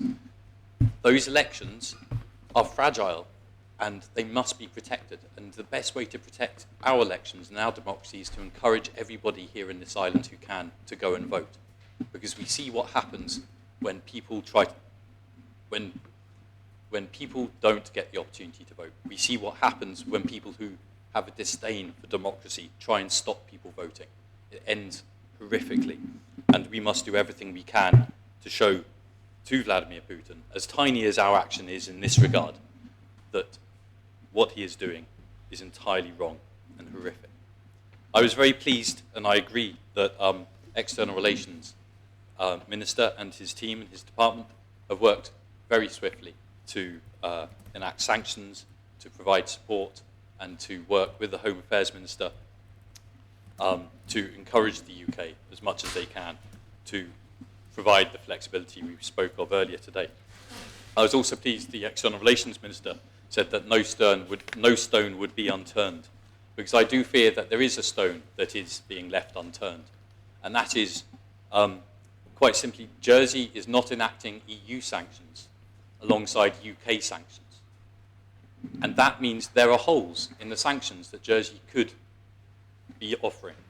The EU has sanctioned 336 members of the Russian Duma, people who voted for the pretext that enabled, in his mind, the invasion of Ukraine. The UK hasn't sanctioned those 336 people. So as a result, if any of those 336 people have assets in Jersey, they are currently unsanctioned and unfrozen. And so it does seem to me that there is a stone that is unturned, that we do have the legislative ability to use to enact EU sanctions alongside UK sanctions. We know there will be no UN sanctions, so we can actually drop that. There will be no UN sanctions as long as Russia is a part of the Security Council. There will be no UN sanctions. If we can enact US sanctions, we should do so too, but I'm not sure we have the legislative capacity to do so.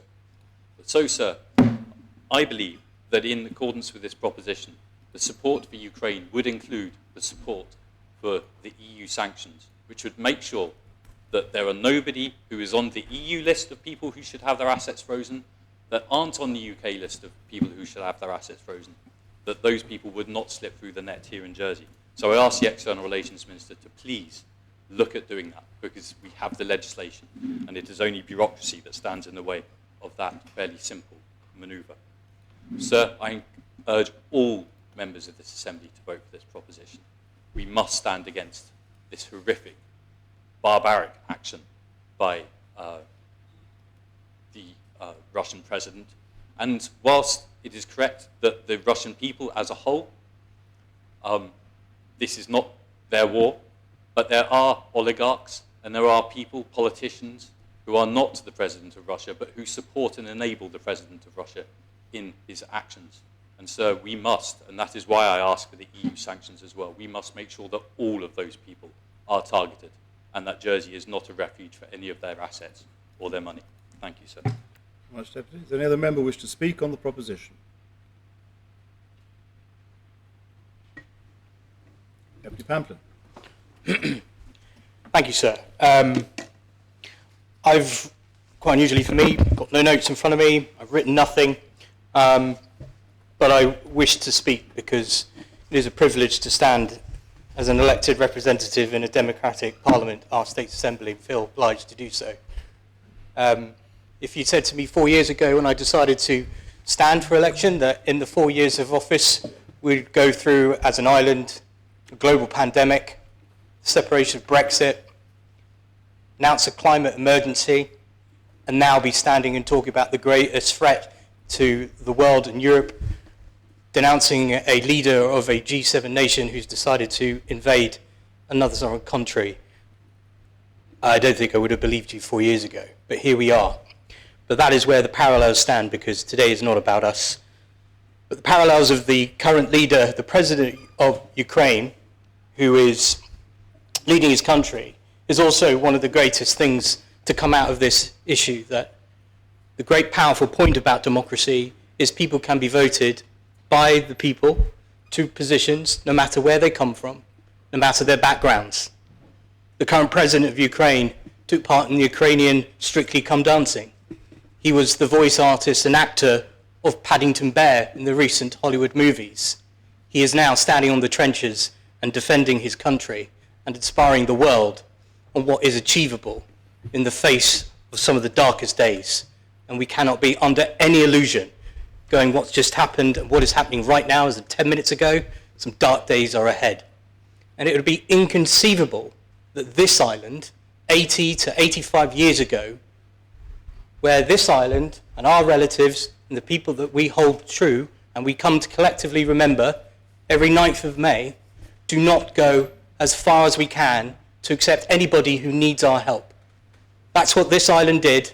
That's what islanders did under great pressure and great risk to their own lives, taking in slaves and refugees. Yes, of course, we must, and we commend and we thank all that everybody is doing, the civil service and our government currently. But if we can go further, as one of the smallest places on earth, to one of the biggest places on earth right now who needs us and needs that beacon of light, it is our duty to do so. And equally, what can we do more to home? Those things that I started off by speaking about, that I just reflected on what we have gone through, they're the same things my daughter and my son have gone through, 13 and 20, in the last 4 years. The impact on the pandemic, even though it may feel now, 2 years down the road, we are in a much better place, and thank goodness for that. But we cannot ignore the impacts that the last 2 years have had on the mental health and the well-being of all of us, but especially the children, not just our own children, but the children around us who are now looking up to the adults of this island and the leaders to help them, understand them, and make sure they are being heard too. The same thing will be in the coming days with this conflict. My 13-year-old daughter, who loves the social media apps and the way they all communicate nowadays, I've had to sit down and have very difficult conversations about the things that she's seeing. They are the realities of the new world we live in, and the dangers of misinformation as well that are flying about. That's all of our responsibility. And the final point I just want to add is the one thing that is being attempted right now is to divide us.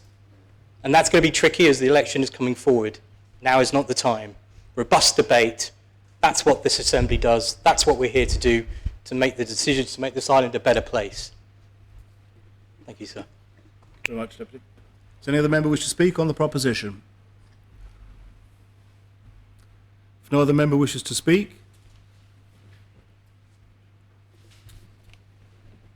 then I close the debate and call upon Deputy Higgins to respond. Thank you, sir. And I thank every member of the Assembly who spoke in support of the proposition and for the people of the Ukraine and in condemnation of the actions of Vladimir Putin. I also want to thank those who criticized me for the comments that I made. Maybe they felt that it was inappropriate in the circumstances. That may well be the case. But the truth of the matter is, I do not want to see us fail the people of the Ukraine and prevent people like Vladimir Putin, the clique that surrounds him, his enablers, to get away with what they do. They've not only sort of done the bombing and the killing in the Ukraine, but they've also defrauded their own citizens and kept their own citizens at lower living standards because they're able to salt their funds away. So I feel very, very strongly that the industry must have the highest standards and the authorities must pursue anyone in the industry who does not follow the highest standards. And with that, sir, I'd just like to say thanks again to everybody. And as I say, let's do everything we can to help the people of the Ukraine. Thank you so much for the appel. That is called for. Ask the greffier to open the voting.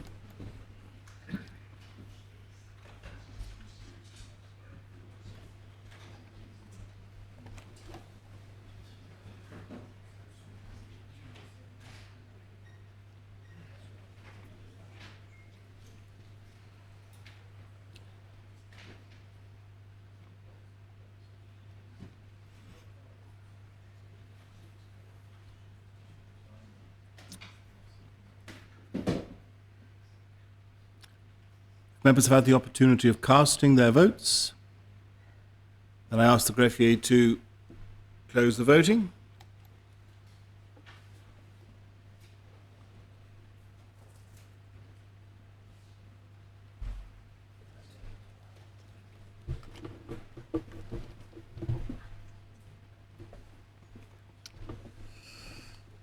Proposition has been adopted. 40 votes pour, no votes contre, no abstentions.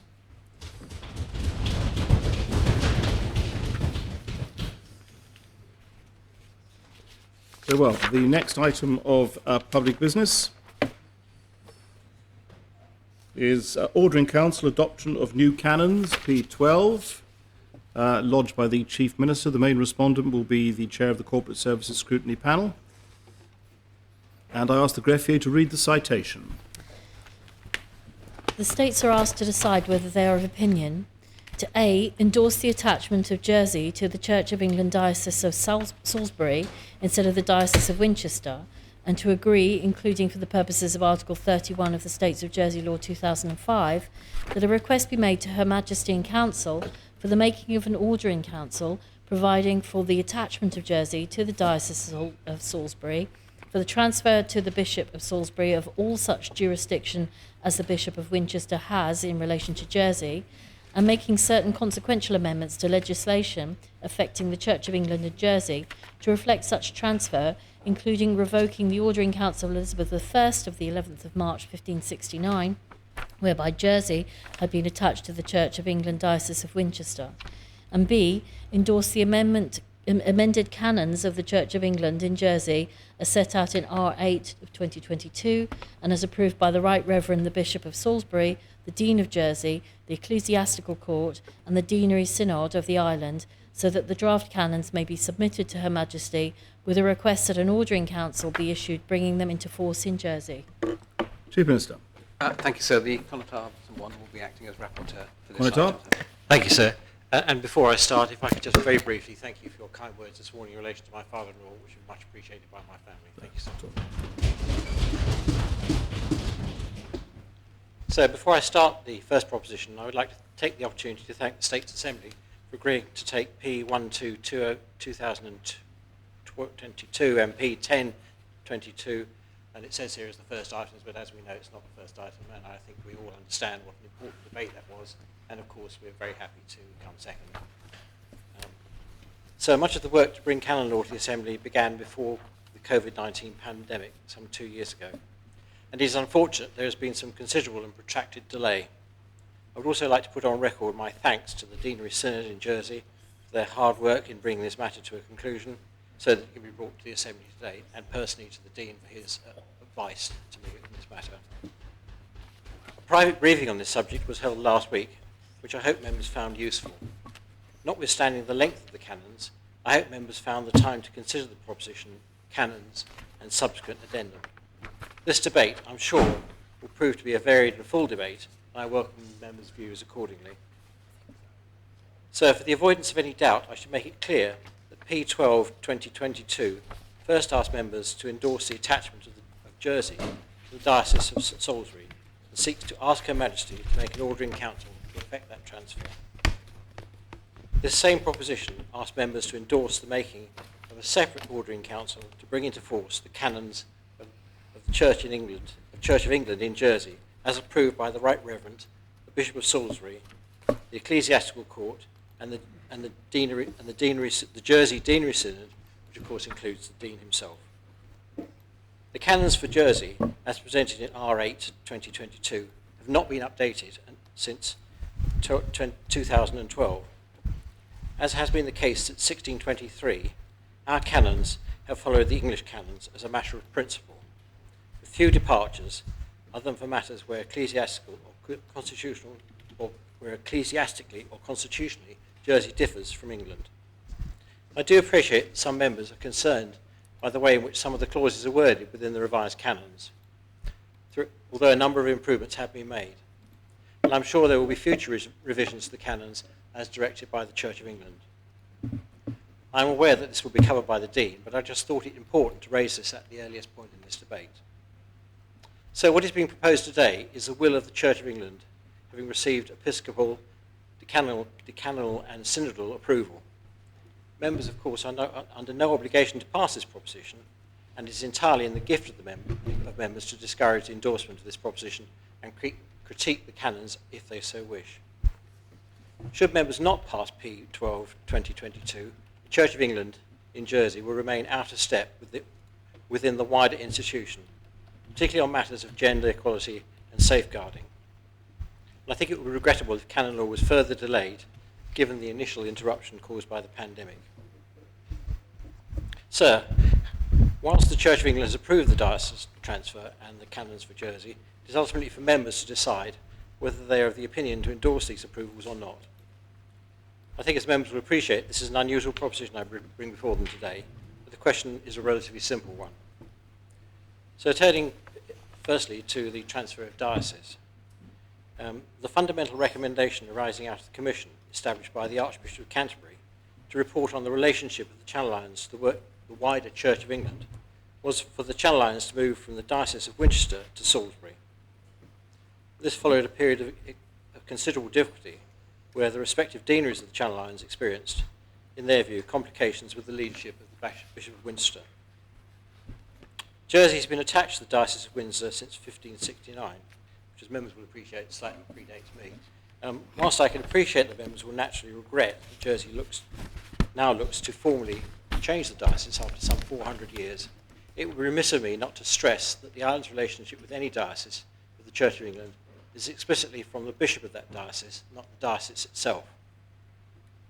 Before this date, Jersey shared much stronger historic links with Coutances, and it is worth noting that before Jersey was attached to Winchester by Queen Elizabeth I in the 16th century, the Catholic Church had previously sought to transfer the Channel Islands to Salisbury as early as 1497.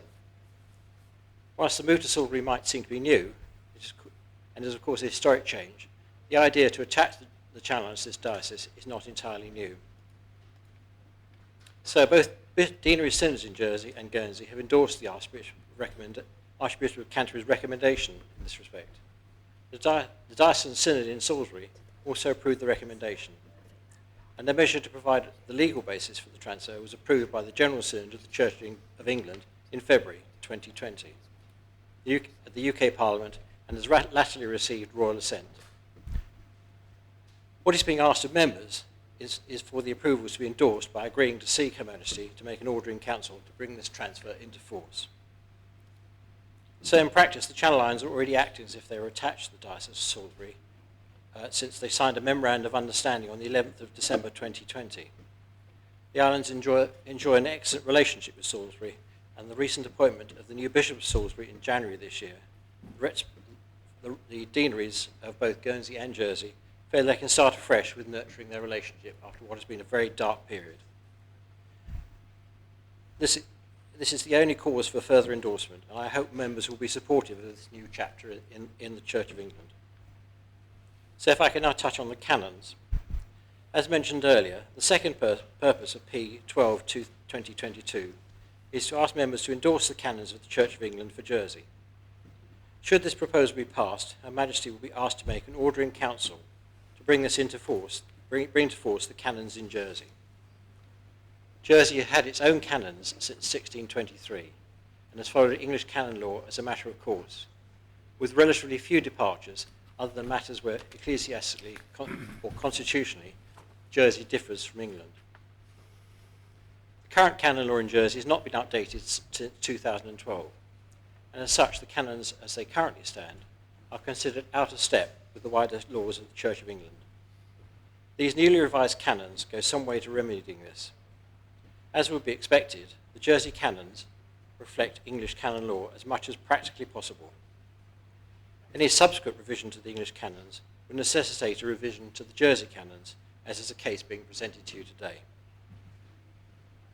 I should say, sir, that further revisions are expected in future.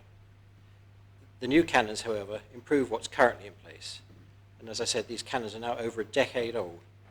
In particular, the new canons reflect the Church of England's commitment to all its orders of ministry in being open equally without reference to gender. This therefore makes provision for female bishops. And as members will of course understand, this is long overdue and is now a matter of some urgency.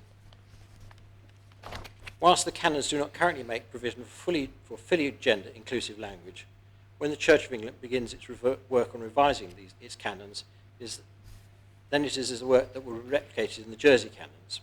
And I understand the Dean is petitioning the General Synod at its next meeting for a date when this work will commence to bring the canons language to be fully gender inclusive. In the meantime, any further delay to the current canons would of course mean that women bishops cannot exercise their ministry in the islands. The Deanery has sought to strike a balance between seeking the work of gender neutral language to be included with the more immediate practical need of ensuring the ministry from female bishops can begin at the earliest opportunity. So more importantly, the revised canons make explicit reference to all those involved in leading the church's ministry, whether ordained or lay people, that they must have due regard to the safeguarded guidance issued by the House of Bishops, which includes both policy and practice guidance. So in simplest terms, there is no scenario in which the safeguarding guidance could not be followed. And since we decided to bring this matter before the Assembly today, I've written to both the Children's Commission, Deborah McMillan, and the independent chair of the Pan-Island Safeguarding Partnership, Sarah Elliott, on this subject. But the latter, who has been in regular contact with the diocese safeguarding leads in Salisbury and the board managers in Channel Islands. And since writing those letters, I have received messages of support from both parties.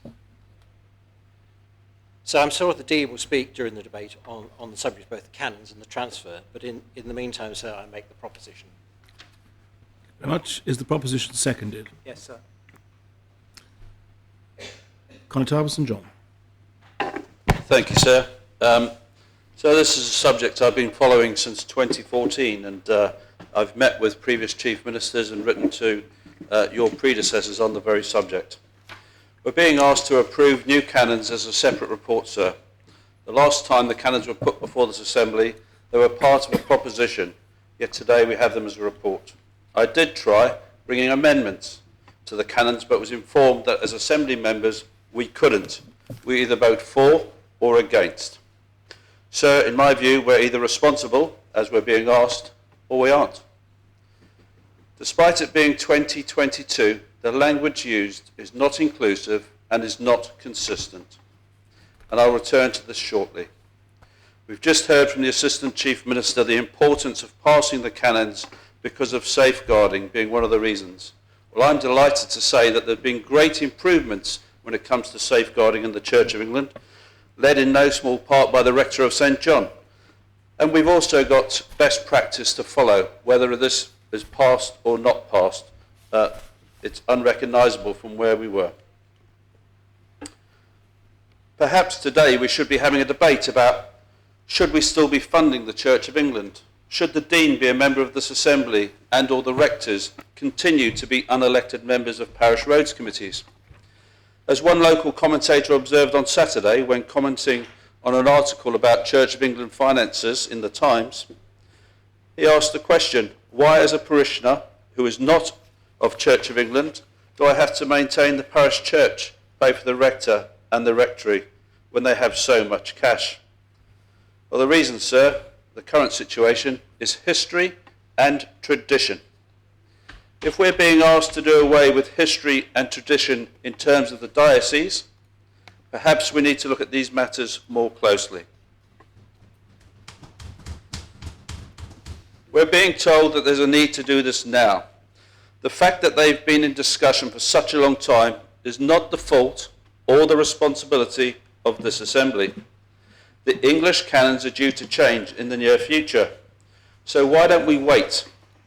Wait until the language used is acceptable. I would draw members' attention to page 74 of the report and the new ability of the Deanery Synod to make regulations to amend these canons, something the previous canons did not allow. I'd also like to draw members' attention that, in my opinion, the previous canons have been ignored for some time.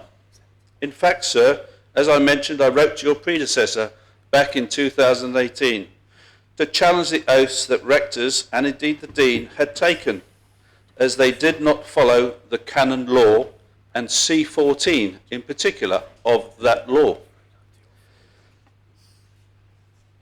They are supposed to swear and pay true and canonical obedience to the Lord Bishop of Winchester. Sir, rectors and the Dean did not take that oath. I have to say, sir, that in no way should reflect on the people that took the oath, because I think that we have recruited very well. Your predecessor, sir, told me that the position in relation to the Bishop of Winchester is a little complicated, because you're right, of course, that the existing canons do refer to him. I have the correspondence. He went on to say that the letters patent which Her Majesty granted refer to Trevor, Bishop of Dover, and Bishop of Canterbury, saying, I think that represents the position accurately, and if Her Majesty says so, I'm sure it does. So in other words, if it's good enough for Her Majesty, it was good enough for your predecessor. A side letter which we heard about in the briefing apparently removed the obligation for that. Sir, that side letter has never come before this Assembly. This Assembly ratifies the canons, sir, and that has never come before us. What other law could be changed without coming before this Assembly? Sir, back in 2014, congregations were never asked about the initial separation. There has been consultation over Salisbury. However, that was done and completed in 2019 with the background of a dispute with the then incumbent bishop. The bishop has gone. We've heard we have hundreds of years of history that we're being asked to cast aside. We're told recently by the Dean that Winchester is in a mess. The local church's answer? To walk away. It reminds me of the Good Samaritan's parable, albeit not in a good way. Why aren't we acting like good Christians and helping a friend in need? Why don't we stay and help them repair? I spoke about inconsistency and lack of inclusion. Page 20 of the report talks about any man as opposed to any person. Any person is used later on in this paragraph, so it would be consistent. Page 28, C11. talks about no man instead of no person, yet person is used in C12, so again would be consistent. Page 28, layman instead of layperson. Person is used in this paragraph also, so it would be consistent. Page 36. Why do we use the word clergyman instead of clergy person or simply clergy? Person is used in C14.1 and also C14.2. You get it, it would be consistent. Page 38. Peace among all men, as opposed to peace among all people. We're in 2022, sir. Page 45 talks about chairman rather than chair or chairperson. Page 46 talks about sidesmen as opposed to side persons. Side persons are mentioned again in D42. Sir, it is 2022. We shouldn't be approving a proposal that has language that is not inclusive or consistent in this assembly. So it is a degree of sadness that I cannot support this proposal in its current form, and I would encourage members, sadly, to vote against. Thank you. Thank you very much. Connétable. Deputy Doublé. Thank you, sir. Like the previous speaker, I thought that was an excellent speech. I also feel uncomfortable that we as elected members representing the island as a whole, including those with religious beliefs and without, are being asked to approve these canon laws. And sir, members will be aware of my own humanist beliefs, and this leads me to be a vehement supporter of freedom of belief and someone who respects all established belief systems. And I would be the first to defend those freedoms. However, it is my view, my firm view, that church and state should be independent of one another, and there should be equal treatment for all, regardless of religion or belief. And I think it's time that we start having these conversations. I think, sir, that public opinion is changing. The most recent data on religious belief shows that there is an equal split between those with a religious belief and those with none. And the trend is more towards those with no belief, sir. So I believe if we did ask that question today of the public, it would show that there was a majority of our public who have no religious beliefs. So it is becoming inappropriate, I feel, that this relationship continues. And I mean no disrespect, because the church as an institution in Jersey, on a local level, I think does a lot of good, and I have the utmost respect for the Dean and for the clergy in Jersey, and indeed a very good relationship in the past and hopefully in the future with our new rector and St. Saviour. But, and also I understand that there are some progressive elements to this legislation which the proposer has pointed out to us, but also unfortunately some quite archaic sounding elements. So despite the progressive elements, I feel that this should be a private matter between the church and its followers. It does not feel appropriate for us to be debating with our hands tied, unable to amend, and approving this. So I will also reluctantly be voting against this today, and I do feel that the new Assembly needs to have a conversation, to continue the conversation that actually the Constable of St. John's has initiated around the independence of church and state. Thank you very much, Deputy. Does any other member wish to speak on the proposition? Senator Mezek.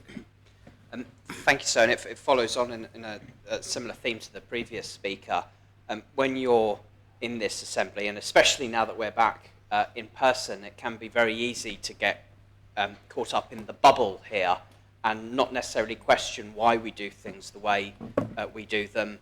It's how we've done them for hundreds of years. It's just how it is.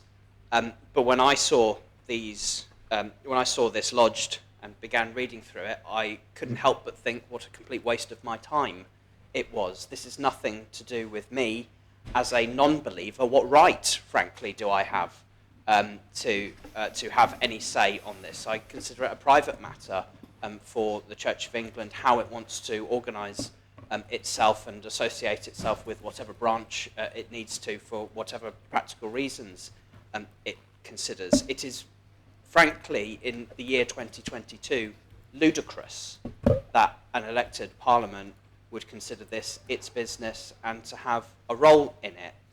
And it's extremely frustrating being asked to cast a verdict on it because of many of the reasons that the Constable of St John has rightly said.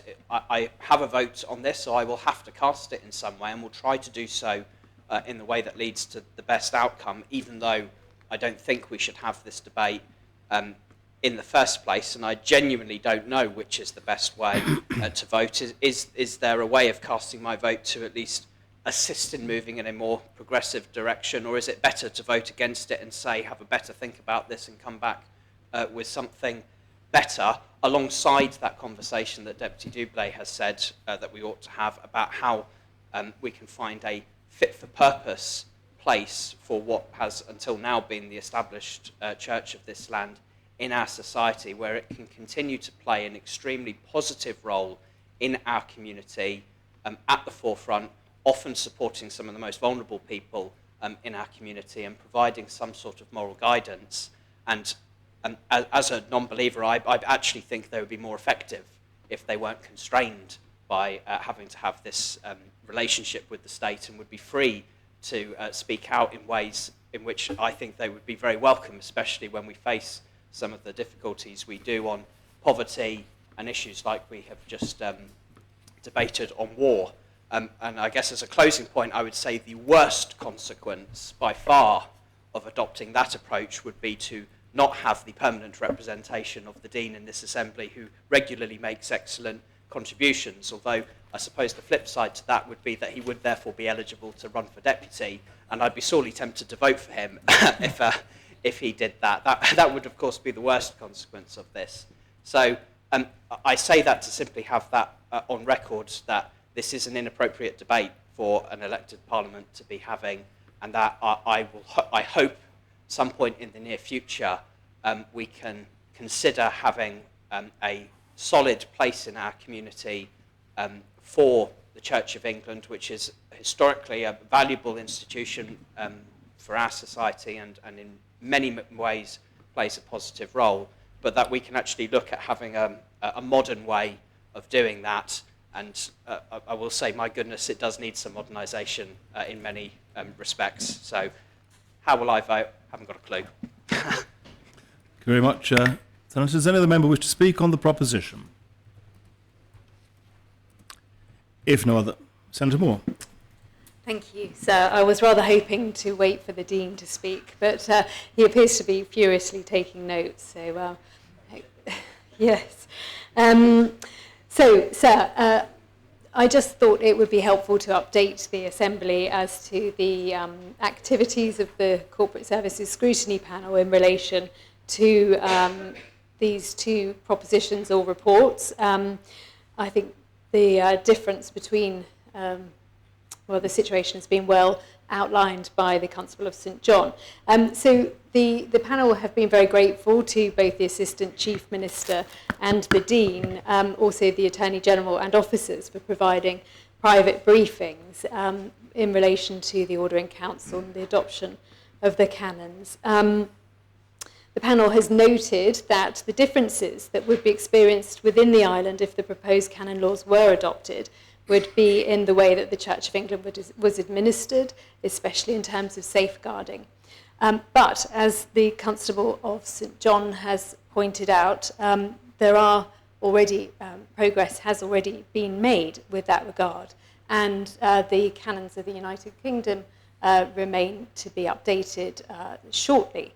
Therefore, there is a question for Assembly members to ask, I think, whether it might be appropriate to continue in this vein as suggested, or to wait for the further updating of canons of the United Kingdom to follow them in appropriate fashion.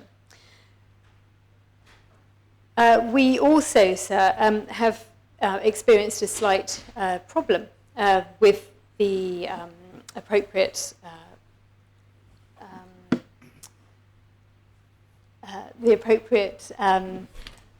sequence of events. We were promised that an addendum to P12 would be published prior to this debate, and in fact that addendum has not been published. At lunchtime we were provided with a copy of it, but as yet I'm aware that it has not been published. The issue here, sir, is that the fullest set of information has not been provided to the Assembly before asking it to make a decision. And secondly, although the unpublished addendum adequately covers the safeguarding issues, as there's no reference to the Children's Commissioner or the chair of the Independent Safeguarding Board, who was supposed to have been communicated with in regards this proposition.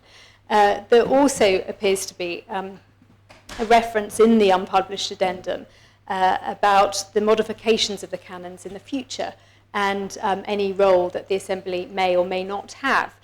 This, we find, is a slightly concerning pattern that is forming, which is that, and it has happened on a number of occasions recently, sir, with decision-making being taken away from the Assembly on some important matters.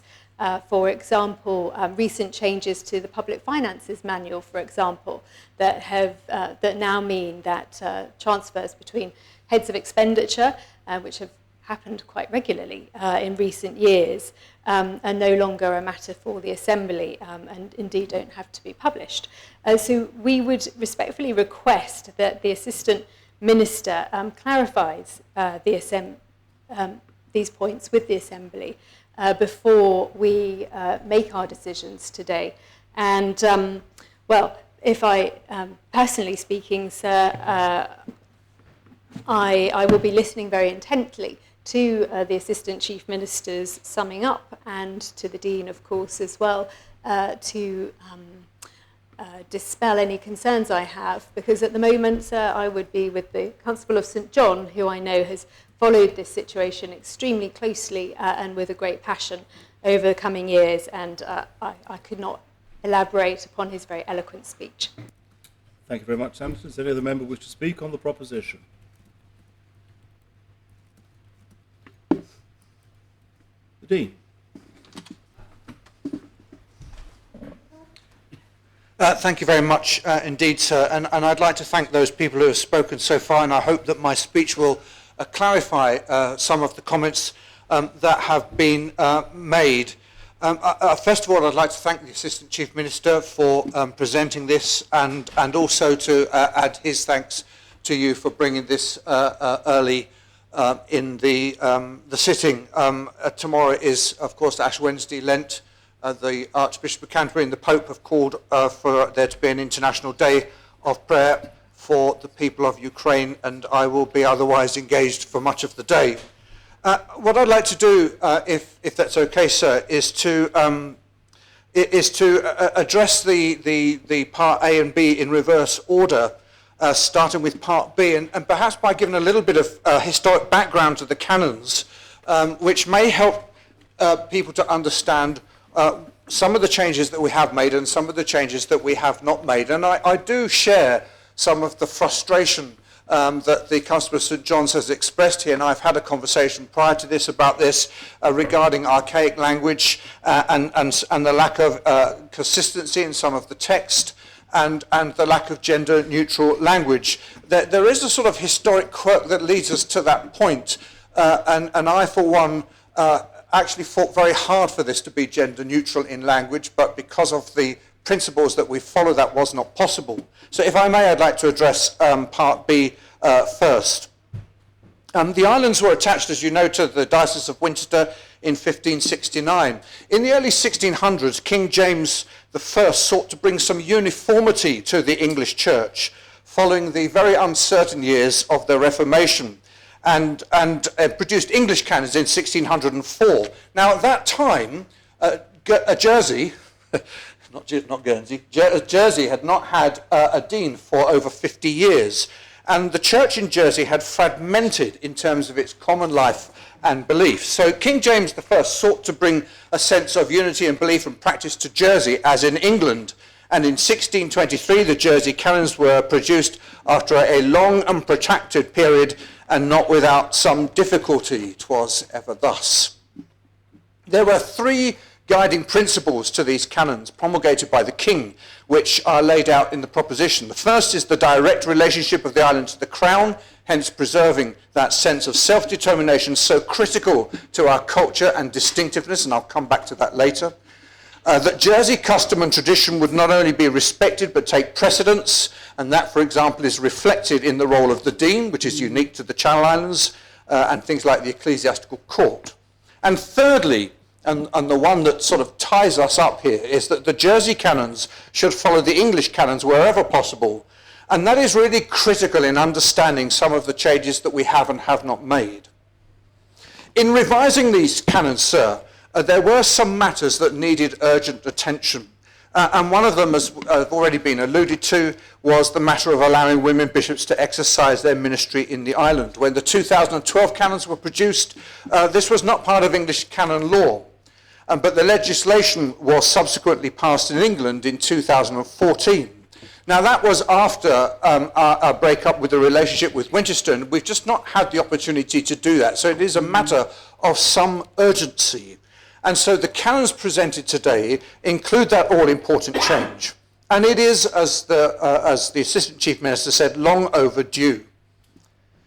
So just moving on to the issue of gender-neutral language, sir, which frankly does not sit well with what I've just said regarding the role of women bishops, and frankly it does not sit well with me either. And I noticed earlier that the rector of St John's was sitting in the public gallery. I'm slightly disappointed she isn't here, because we did wrestle with this, but we had to balance the importance of enabling women to exercise their ministry as bishops, which had been delayed for so long, with waiting for the English canons to be amended to include gender-neutral language. Now, we don't have a date for that process in England yet.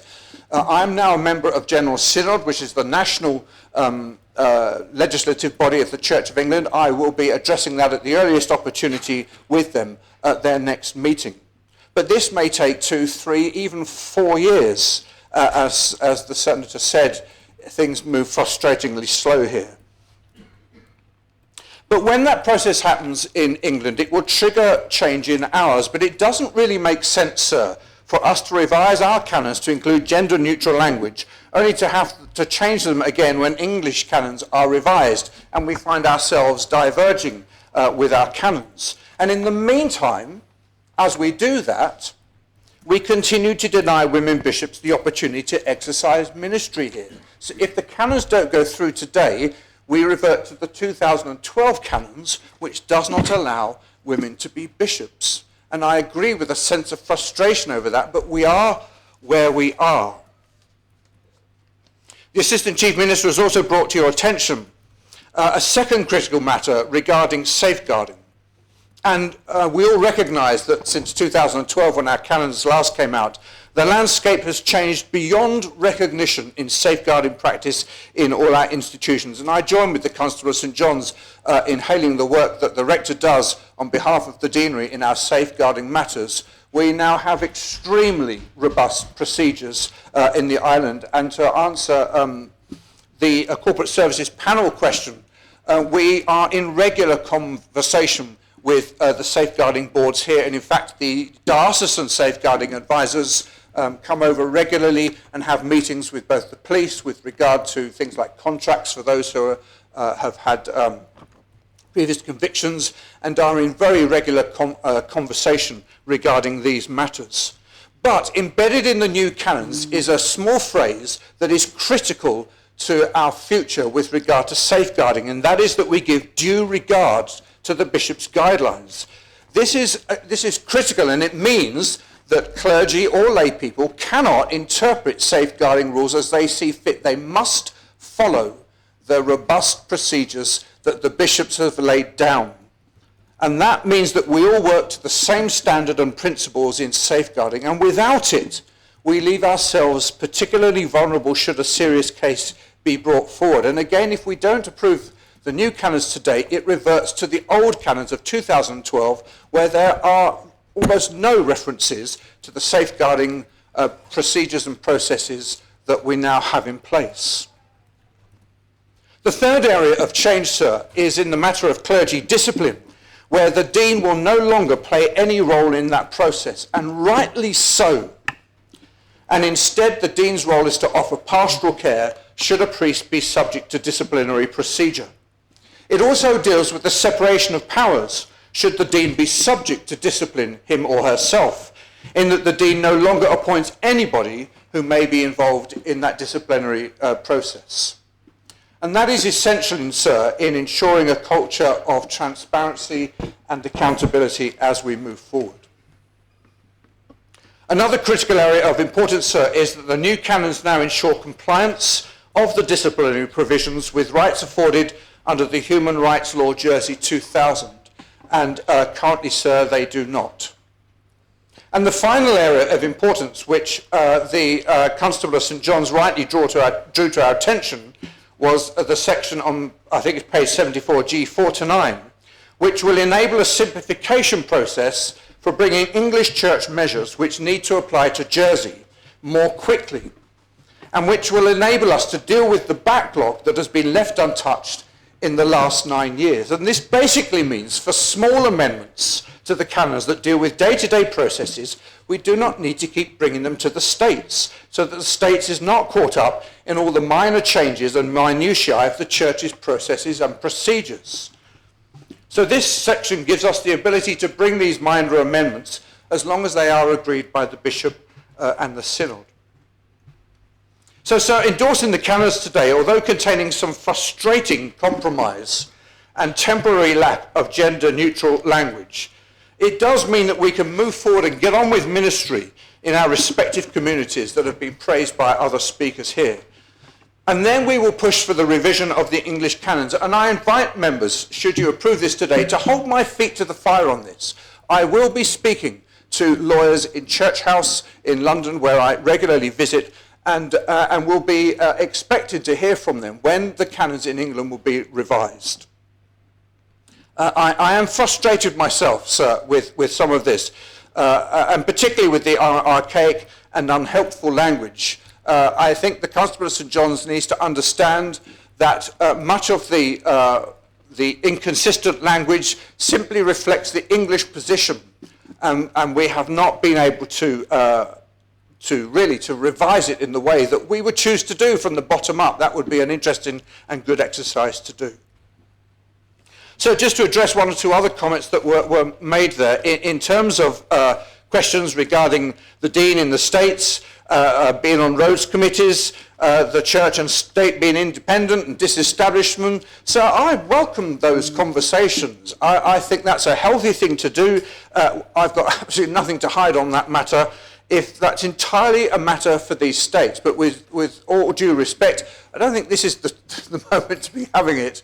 But I would welcome that conversation at a later stage, perhaps in the new sitting.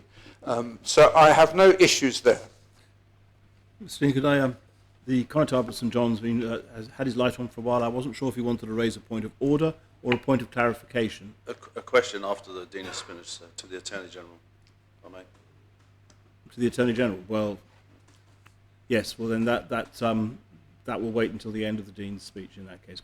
I'm sorry, Mr. Dean. Carry on. Thank you, sir. I noticed I've lost a few minutes there. Perhaps you'd be kind enough to add. We'll give you 15 minutes in terms of injury time. Thank you, sir. 15 seconds, I should say. I would like to address Part A now, sir, asking members to endorse the attachment to the Diocese of Salisbury.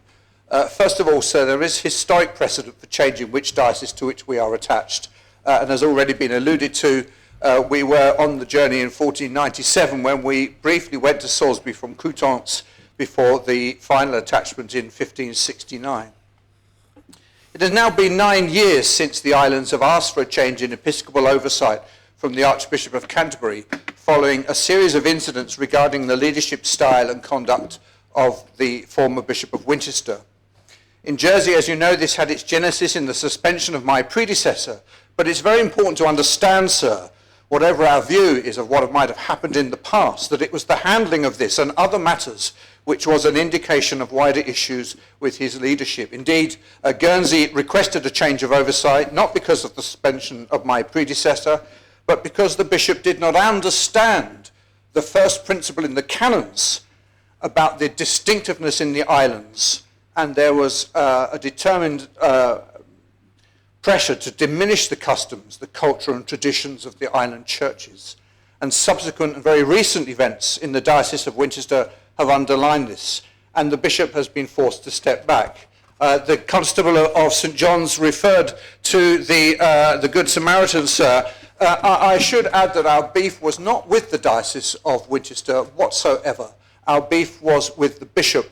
And in fact, I had a phone call only yesterday from one of the assistant bishops in Winchester wishing us well for today. And in terms of our relationship with them, it has been consistently good with the wider diocese. However, sir, as a result of the Archbishop's Commission, when we asked for alternative oversight, the Commission was there to determine the most appropriate relationship between the deaneries of Jersey and Guernsey and the wider Church of England. And it is important to understand, sir, that every single person in the churches of Jersey and Guernsey were invited to write to the Commission or to attend in person the two meetings that took place in both the respective islands, where they could give their views. Consultation took place with every Island Church of England church, every priest in the island, with the deanery synods, the local governing body of the church, with the island deans, with the Diocese of Salisbury and its bishop, and with the national legislative body, the General Synod, and with the Archbishop of Canterbury himself. The result of that consultation is that all those bodies agreed that Salisbury was the right place for the islands to be attached. I do understand, sir, the lament of losing an historic link that has lasted more than 400 years. But for those of us who bore the burden of the last 9 years, and I have lived with this in both bailiwicks from the moment it started, it has been a painful and protracted journey. And that also applies to many people in the Diocese of Winchester, sir, who were also on the receiving end of some of the behaviour and the leadership of the bishop. It is the will of the church, sir, at every level that we move forward. We have all moved on and formed new relationships. From a practical point of view, the Diocese of Winchester has some serious financial and administrative issues, and they need significant time to recover and to deal with their own issues. And we are engaging with them in helping to sort out those issues and indeed engage in reconciliation, sir. In fact, one of my conversations with that bishop from Winchester yesterday was that should the states agree this and we move to Salisbury, there will be a service of welcome at Salisbury Cathedral at which members of the Diocese of Winchester will be present. And there will be an opportunity for us to have a good goodbye, and that we will be able to express our reconciliation and forgiveness. It would not be right to go back, sir. This proposition is not about the past. It is about the future flourishing of the churches in Jersey with the wider Church of England, a future we are already enjoying, sir, as we've begun the process of engagement with Salisbury. We had to because of safeguarding. And we have found a welcome and a curiosity about the islands and a hunger to know more. We've created a memorandum of understanding which has given new clarity to the relationship that was never there in the past, and which makes it clear what the roles of bishop and dean are, and which underlines the importance of the customs and the distinctiveness of the islands. Mr. Dean, I'm afraid I've allowed you already an extra minute in terms of injury time. We are past the 15 minutes. Could I ask you to take the next few seconds to... Indeed, sir. In conclusion, sir, none of us wanted this to happen. None of us. But we are where we are, and we have worked hard to get to this point. I ask states members, please, to take that into consideration as you vote on this matter. Please do not shackle us with canons that are no longer fit for purpose, and please enable us to flourish where we need to be by your decision today. Thank you, sir. Bye-bye. Deputy Labby. Sir, I have huge respect and affection for the Dean, and he spoke brilliantly just now, as he always does. I've never heard anybody have one bad word to say about the Dean, and that's a remarkable achievement. And I honestly, I know we all hold him in high regard and with great affection. And I have a massive issue with this proposition before us. I have a massive issue that it can't be amended. I don't think a proposition that can't be amended by the Assembly should be before the Assembly. And I don't believe we should be leaving the Diocese of Winchester. This all comes about from a spat in 2013, 2014. We don't need to go over that.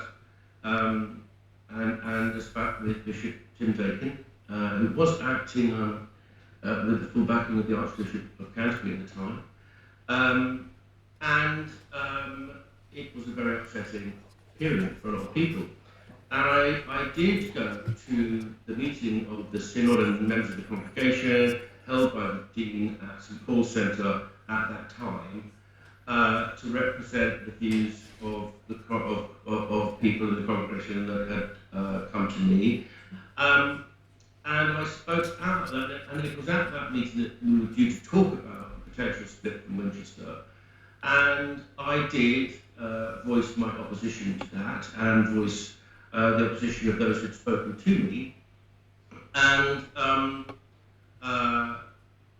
can't tell you how many people came up to me on the stairs as I was leaving St Paul's from that meeting, who said, "Thank you, Russell, for speaking up. Absolutely agree with you." And I said, "Well, why didn't you speak up?" And they were afraid to speak up at the time. And this is what worries me about this proposition. It's how democratic it is.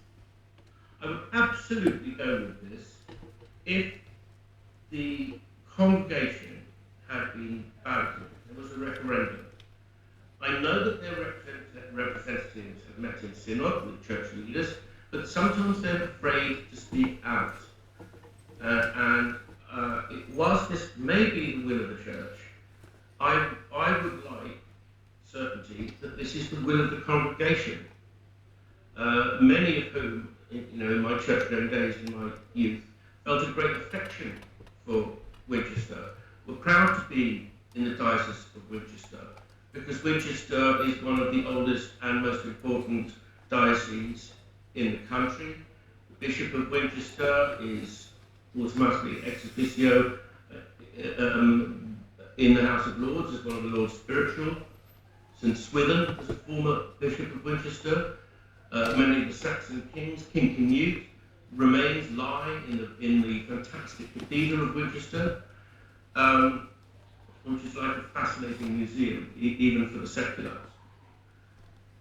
And so this is why I'm worried. I went on a pilgrimage myself in 1979 with a canon of Winchester, Bishop Reverend Hibbs from Brewville at the time.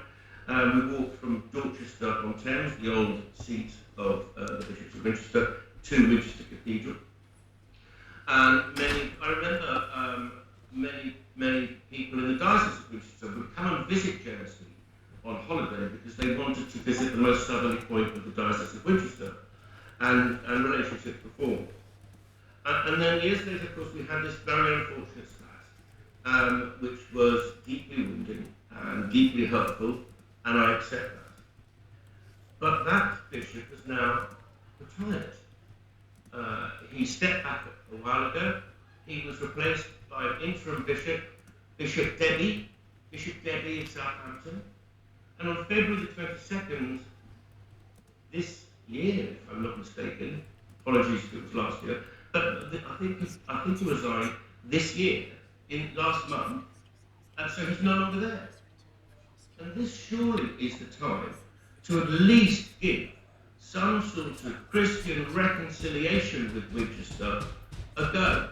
At least try that before ending centuries of history. I mean, I'm a here today, gone tomorrow politician. We all are. we all are, in a sense, here today, gone tomorrow, politicians or clergymen. And we've got a big responsibility to end centuries of tradition, much loved tradition, because of this unfortunate incident. Instead of having a go at reconciling, I'm absolutely not qualified, and I bow to the Dean's superior knowledge of the troubles and the maladministration that the Diocese of Winchester may have suffered. But that is now ending. There is going to be a new regime, and I think Jersey should be in there as part of that, helping to heal the old Diocese of Winchester, to repair her, not to desert her.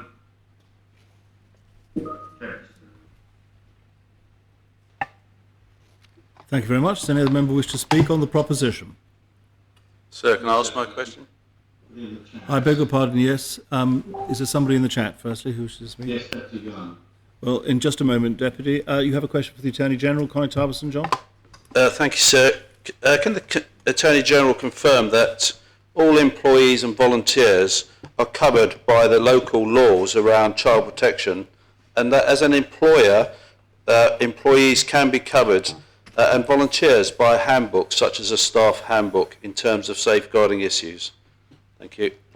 Are you able to assist at all in that, Mr. Attorney? Just to perhaps clarify the question, I obviously have not had notice of it. So the Church of England doesn't have employees, as far as I'm aware. Its priests are officers, they're not employees. So I think there would need to be provision in canon law for safeguarding as regards members of the clergy. Insofar as members of the laity are concerned, if they are volunteers, it's difficult to see, other than perhaps on a voluntary basis, as to how they would be covered by a safeguarding requirement. Obviously, there are offences in the criminal law if they were to commit some sort of offence in relation to a child or a vulnerable adult.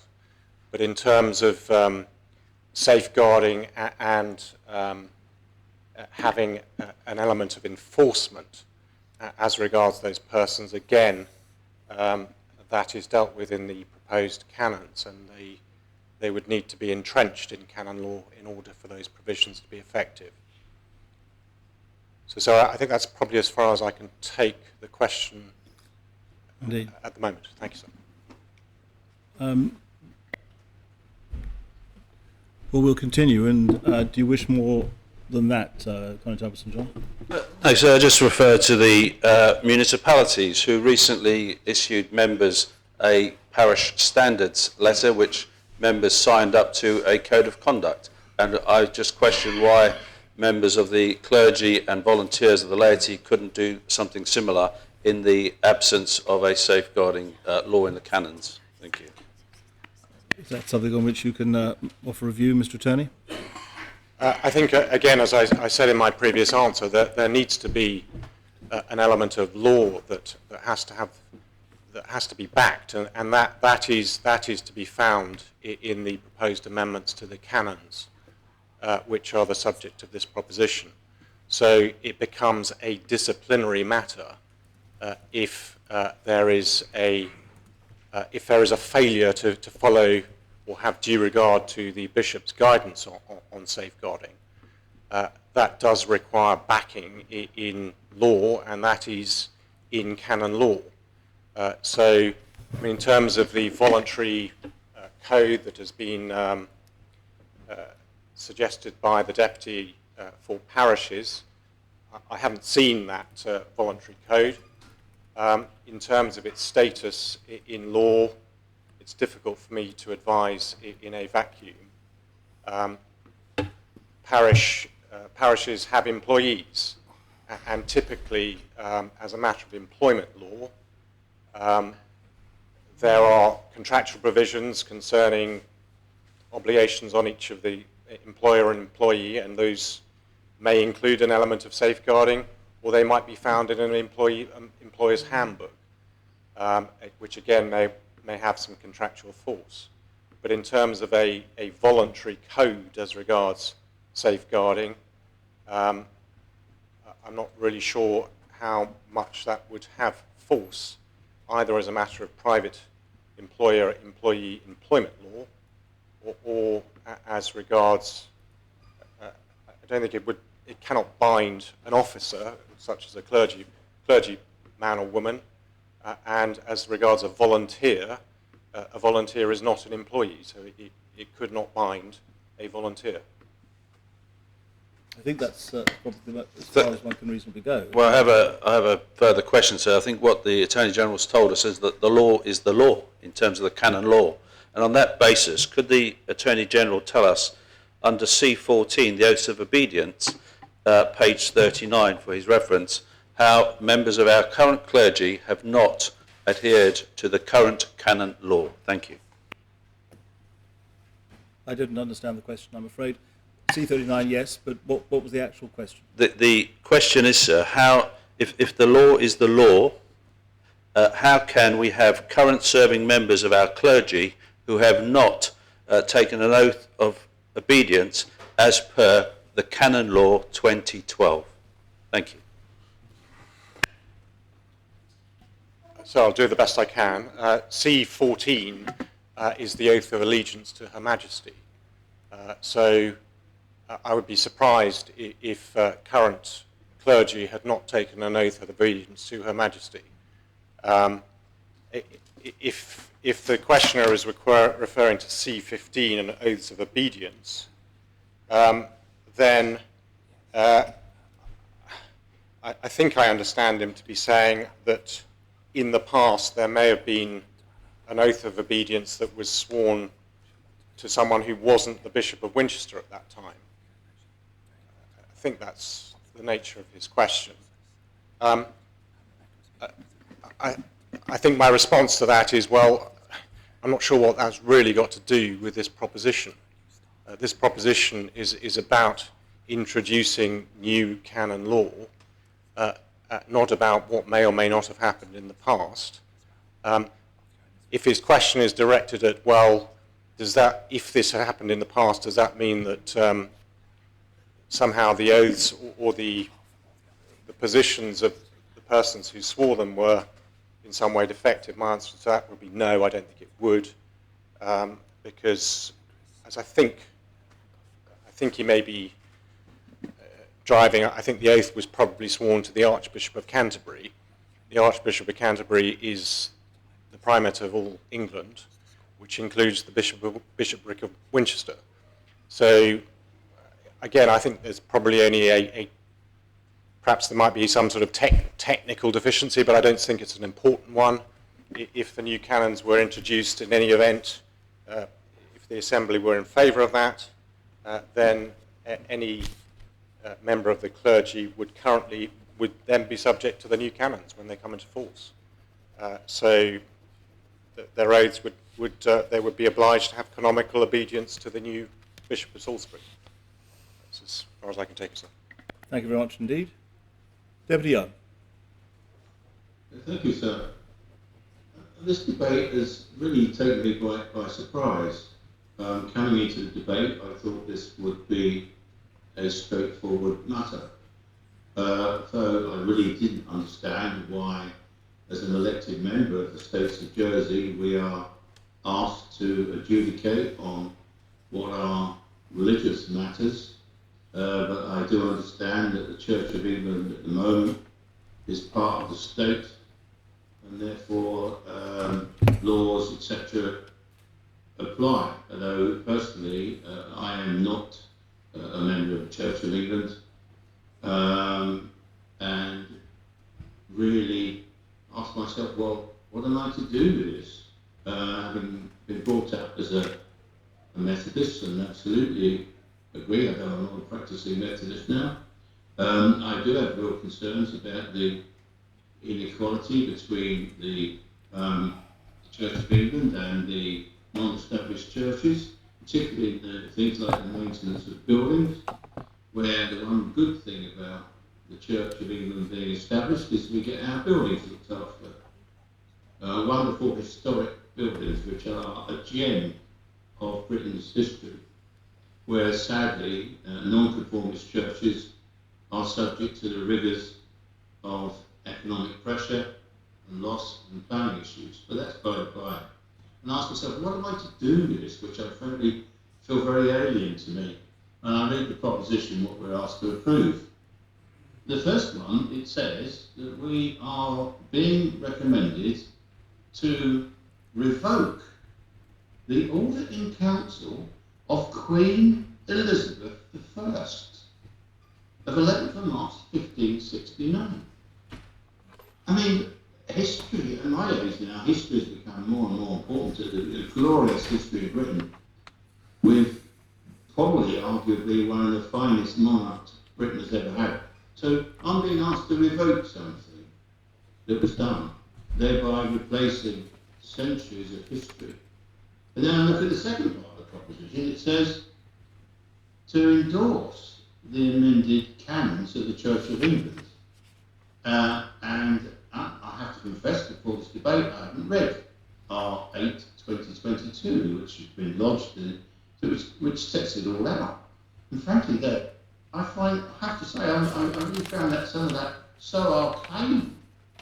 Could I possibly endorse it? It includes things about, well, you know, people who behave in unacceptable ways could be kicked out of the churches or denied, and all this kind of thing, and that seating orders should be all arranged. I mean, there's a huge amount of stuff there, which I think, frankly, I really would struggle to say, well, I'm going to endorse all this, but it says it's amended. Is that the up-to-date canon of the Church of England? Really? So I don't know what to do about this. I just ask, I'm puzzled as to why this has come. I'm puzzled why I'm being asked to approve those two things. One, to get rid of history, centuries of history, because of what? A row. And it's an awful row. I'm sure it is. But is this the only way of dealing with a row? Of people, personalities? And secondly, signing up to really canons, and I suggest members please do have a look at R8 2022 if you haven't done already. Most of you have, I'm sure, but I haven't. I've struggled with that, so I think I don't feel happy with doing something to vote against and causing problems for the Dean and others who've got this, trying to make this thing workable. So I might well abstain, sir, but I can't go along with those two things. Thank you, sir. Very much. Any other member wish to speak on the proposition?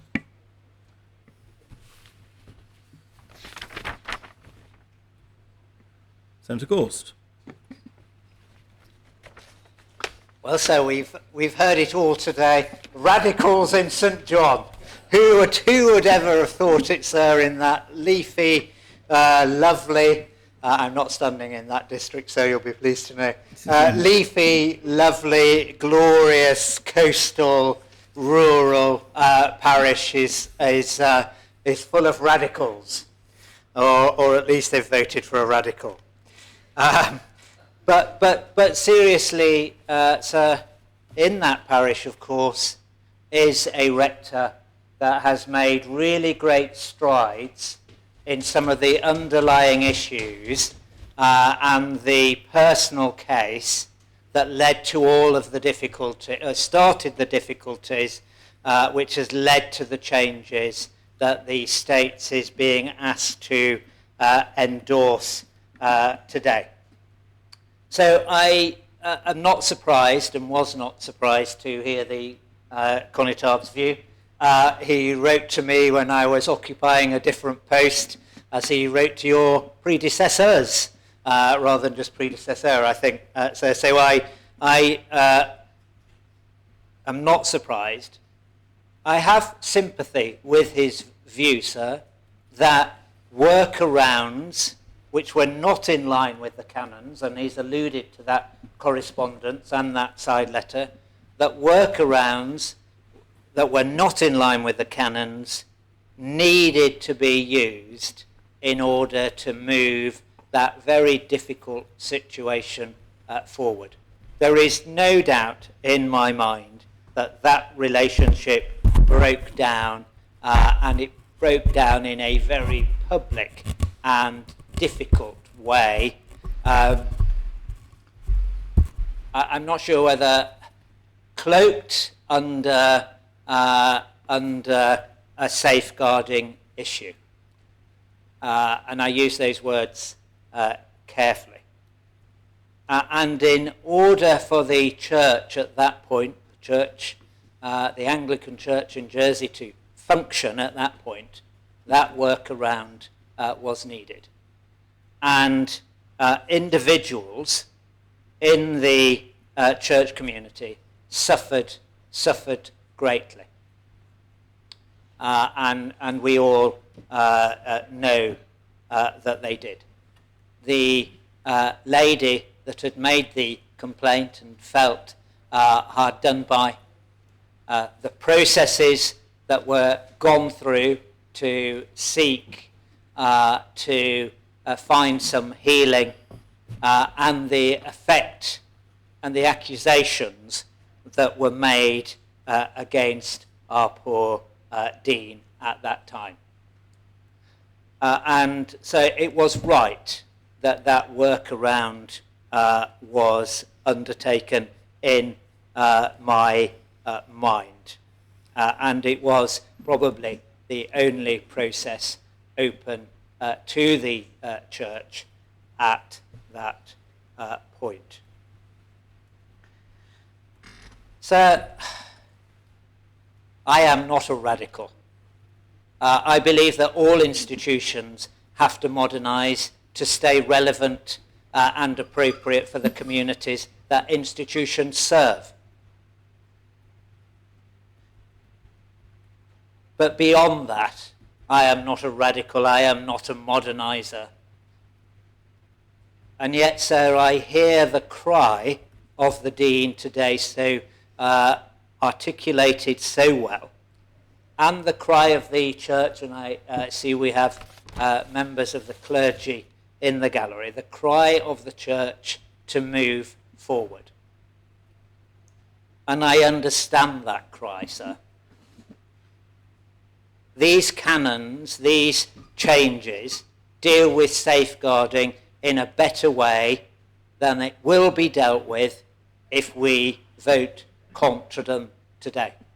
It is perfectly legitimate for members to vote against what is being proposed by the church. Of course it is. It's a democratically elected Parliament of Jersey.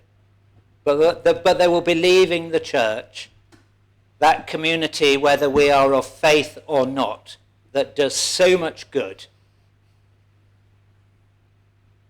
through our historic parish system. Let's remind ourselves of that. It does so much good. We will be leaving them in a very difficult place, and a more difficult place around how they deal with safeguarding than if we vote for it. Is the language modern? Of course it's not modern, sir. This is the church we're talking about. It's ancient. They sometimes try and tell us it's ancient and modern, sir, but don't you believe it. They use ancient language to convey ancient truths. Those of us who are of faith, sir, believe those truths are just as relevant today as they were when the church was first attached to Winchester. And I feel a little sadness in this move. I admit that, sir. So I understand other members who are feeling that sadness.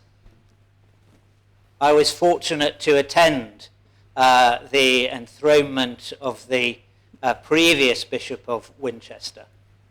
And that was it was a service of such hope, where the Channel Islands representatives were gathered together, and we looked forward with such hope. That hope, unfortunately, was dashed and that relationship was torn asunder. And so I am sad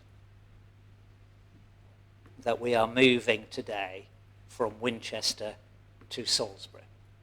I'm very grateful to Bishop Trevor for all of the work that he has done in helping this move, and to the Archbishop of Canterbury himself, who was personally involved. The Constable of St John and I had a knowing look when a speaker said that the then Bishop of Winchester did what he did with the support of the Archbishop of Canterbury. As he and I know, we're not sure that's actually not actually the case. But things were said by the bishop, letters were written by the bishop that no elected Democrat in this assembly could ever accept. And when those things are said and those things are done, even with a heavy heart, it is right to move forward. So we're grateful for those who've supported the church during these past difficult years. We're grateful, sir, to the former Dean for keeping the faith and staying with us and seeing us through that crisis. And we're very grateful to our good friend, the Dean sitting opposite to us, who has taken the church and the parochial community and that church community forward from those difficult times to one now where they are telling us that this move can reinvigorate their service to our community, can reinvigorate their mission, and can reinvigorate the actions and the serving of all of our community. But I think most particular at this time are the most vulnerable in our community. And that's right, and as it should be.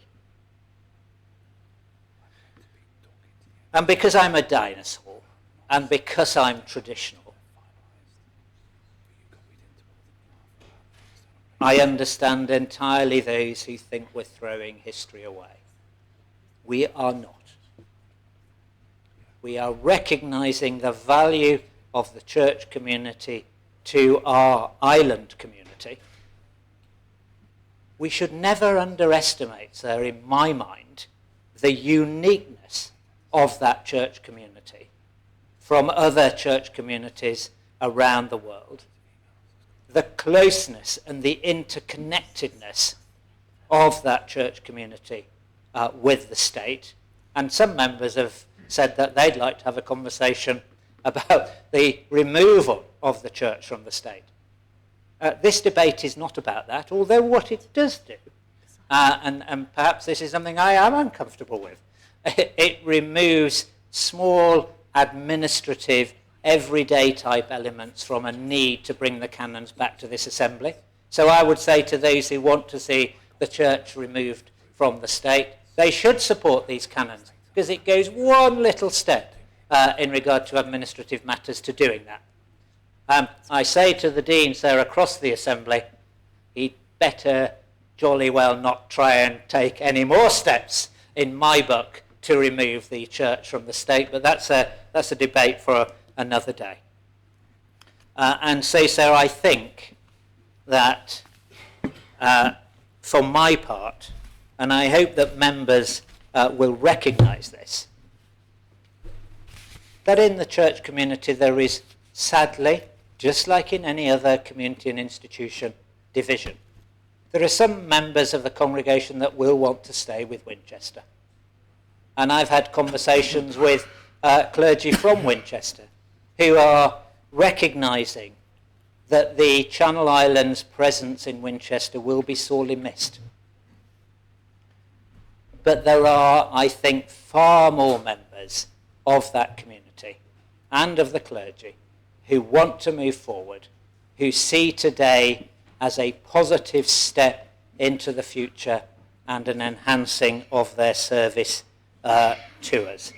And so, sir, those members who are not sure which way to go, I ask them to vote for these canons, to vote for this change, and to allow the church in all its glory to look forward to the future.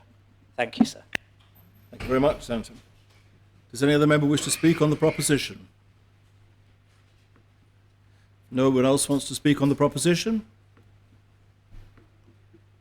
I close the debate and call upon the Conitav to respond. Thank you, sir. And I think before I start summing up, I think the Dean's speech and his comments very much covered most of the points that both speakers made. And indeed, Senator Gore, for which I'm extremely grateful, if it wasn't covered in the Dean's speech, it was most certainly covered in his speech. But just to summarise, which I think is the best way forward, the points that were made by the Dean and Senator Gore, this is very much the wish of the Church. They are very keen to do this. As the Dean has made the point very strongly, these canons we should be seen as interim canons. He is very committed to getting the canons updated to a more inclusive language. He's made that extremely plain. I think he made reference to us holding his feet to the fire, which sounds a little painful, but I think we understand what he means. I think the contrary side of this is not approving these canons, and as the Attorney General has made very clear, technically leaves the Church open in terms of safeguarding issues, which would be unfortunate to say the least, because there would be no formal disciplinary process whereby members could be held to account for these matters. And I know from the responses I've had from the Children's Commissioner, it's something that she's very concerned about. So, and I think where there has been comments about members of the congregation not being consulted, I don't think that's entirely the case. I think members have been consulted. The church further up the chain is definitely very much in favour of this. So it's very much the wish of the church that we do this. So in my view, I think we should support the church and move forward. The Dean very clearly outlined the reasons for the need to move, and that really is to do with the structure of the Diocese of Winchester. It's not just about the current dispute, it's about the fact that Winchester is still not in a condition to host the Jersey. And I think also there is something, it doesn't matter how long you've been with an institution, if there is a major fracture in that relationship, and sometimes that there is no going back on it. And I think this is where we are with Winchester. Much as the Bishop of Winchester is a very ancient institution. If there has been a major fallout, and I know the fallout in Jersey and in Guernsey was extremely painful, there are times when one has to move on. Finally, Senator Moore raised something about the addendum, and I have something of an apology because there's been a technical failing in terms of getting the order signed for this. But nevertheless, members have had a copy of this addendum on an informal basis, and I hope they found it useful because it did explain in great detail the background of the proposition, including a structured chart for the church, which I have to say the first time I've seen that. So, and my apologies, it wasn't a formal addendum, but nevertheless, members have seen it. So, in summary, in my view, this is very much the will of the church. I am, as a regular churchgoer, well, perhaps not quite so regular, I have to be honest, there might be a blinding flash of lightning come down from above if I persist with that line. But God does occasionally recognise me. I strongly urge members to support this and support the church in our island. And I would highlight the good that the church does. As a constable, I'm aware that the church has a substantial amount of charitable funds available to it. And I have, even in St. Wands, we have worked with the church to help many poor people in desperate circumstances and provide them with funding to help them get through some very tricky patches. And the church in the parish has worked very, very closely with the parish during the pandemic. So it is an organisation that does an awful lot of good in the island. And, sir, I ask... You move the proposition and move the proposition and ask for your appeal. Thank you, sir. The appeal is called for. I invite members to return to their seats. And I ask the greffier to open the voting.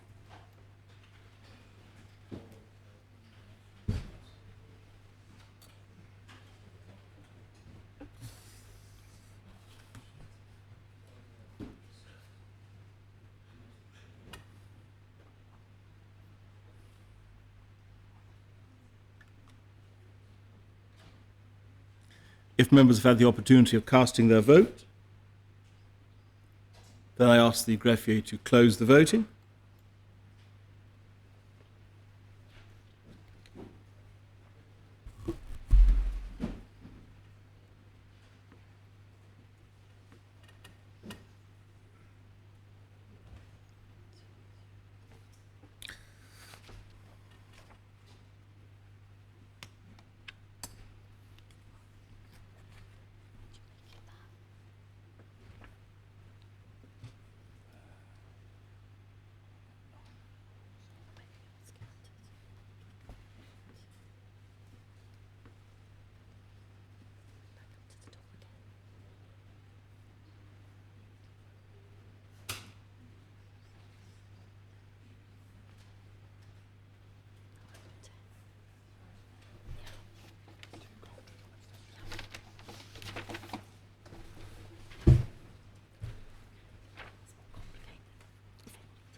So that's 33 for, 4 contra.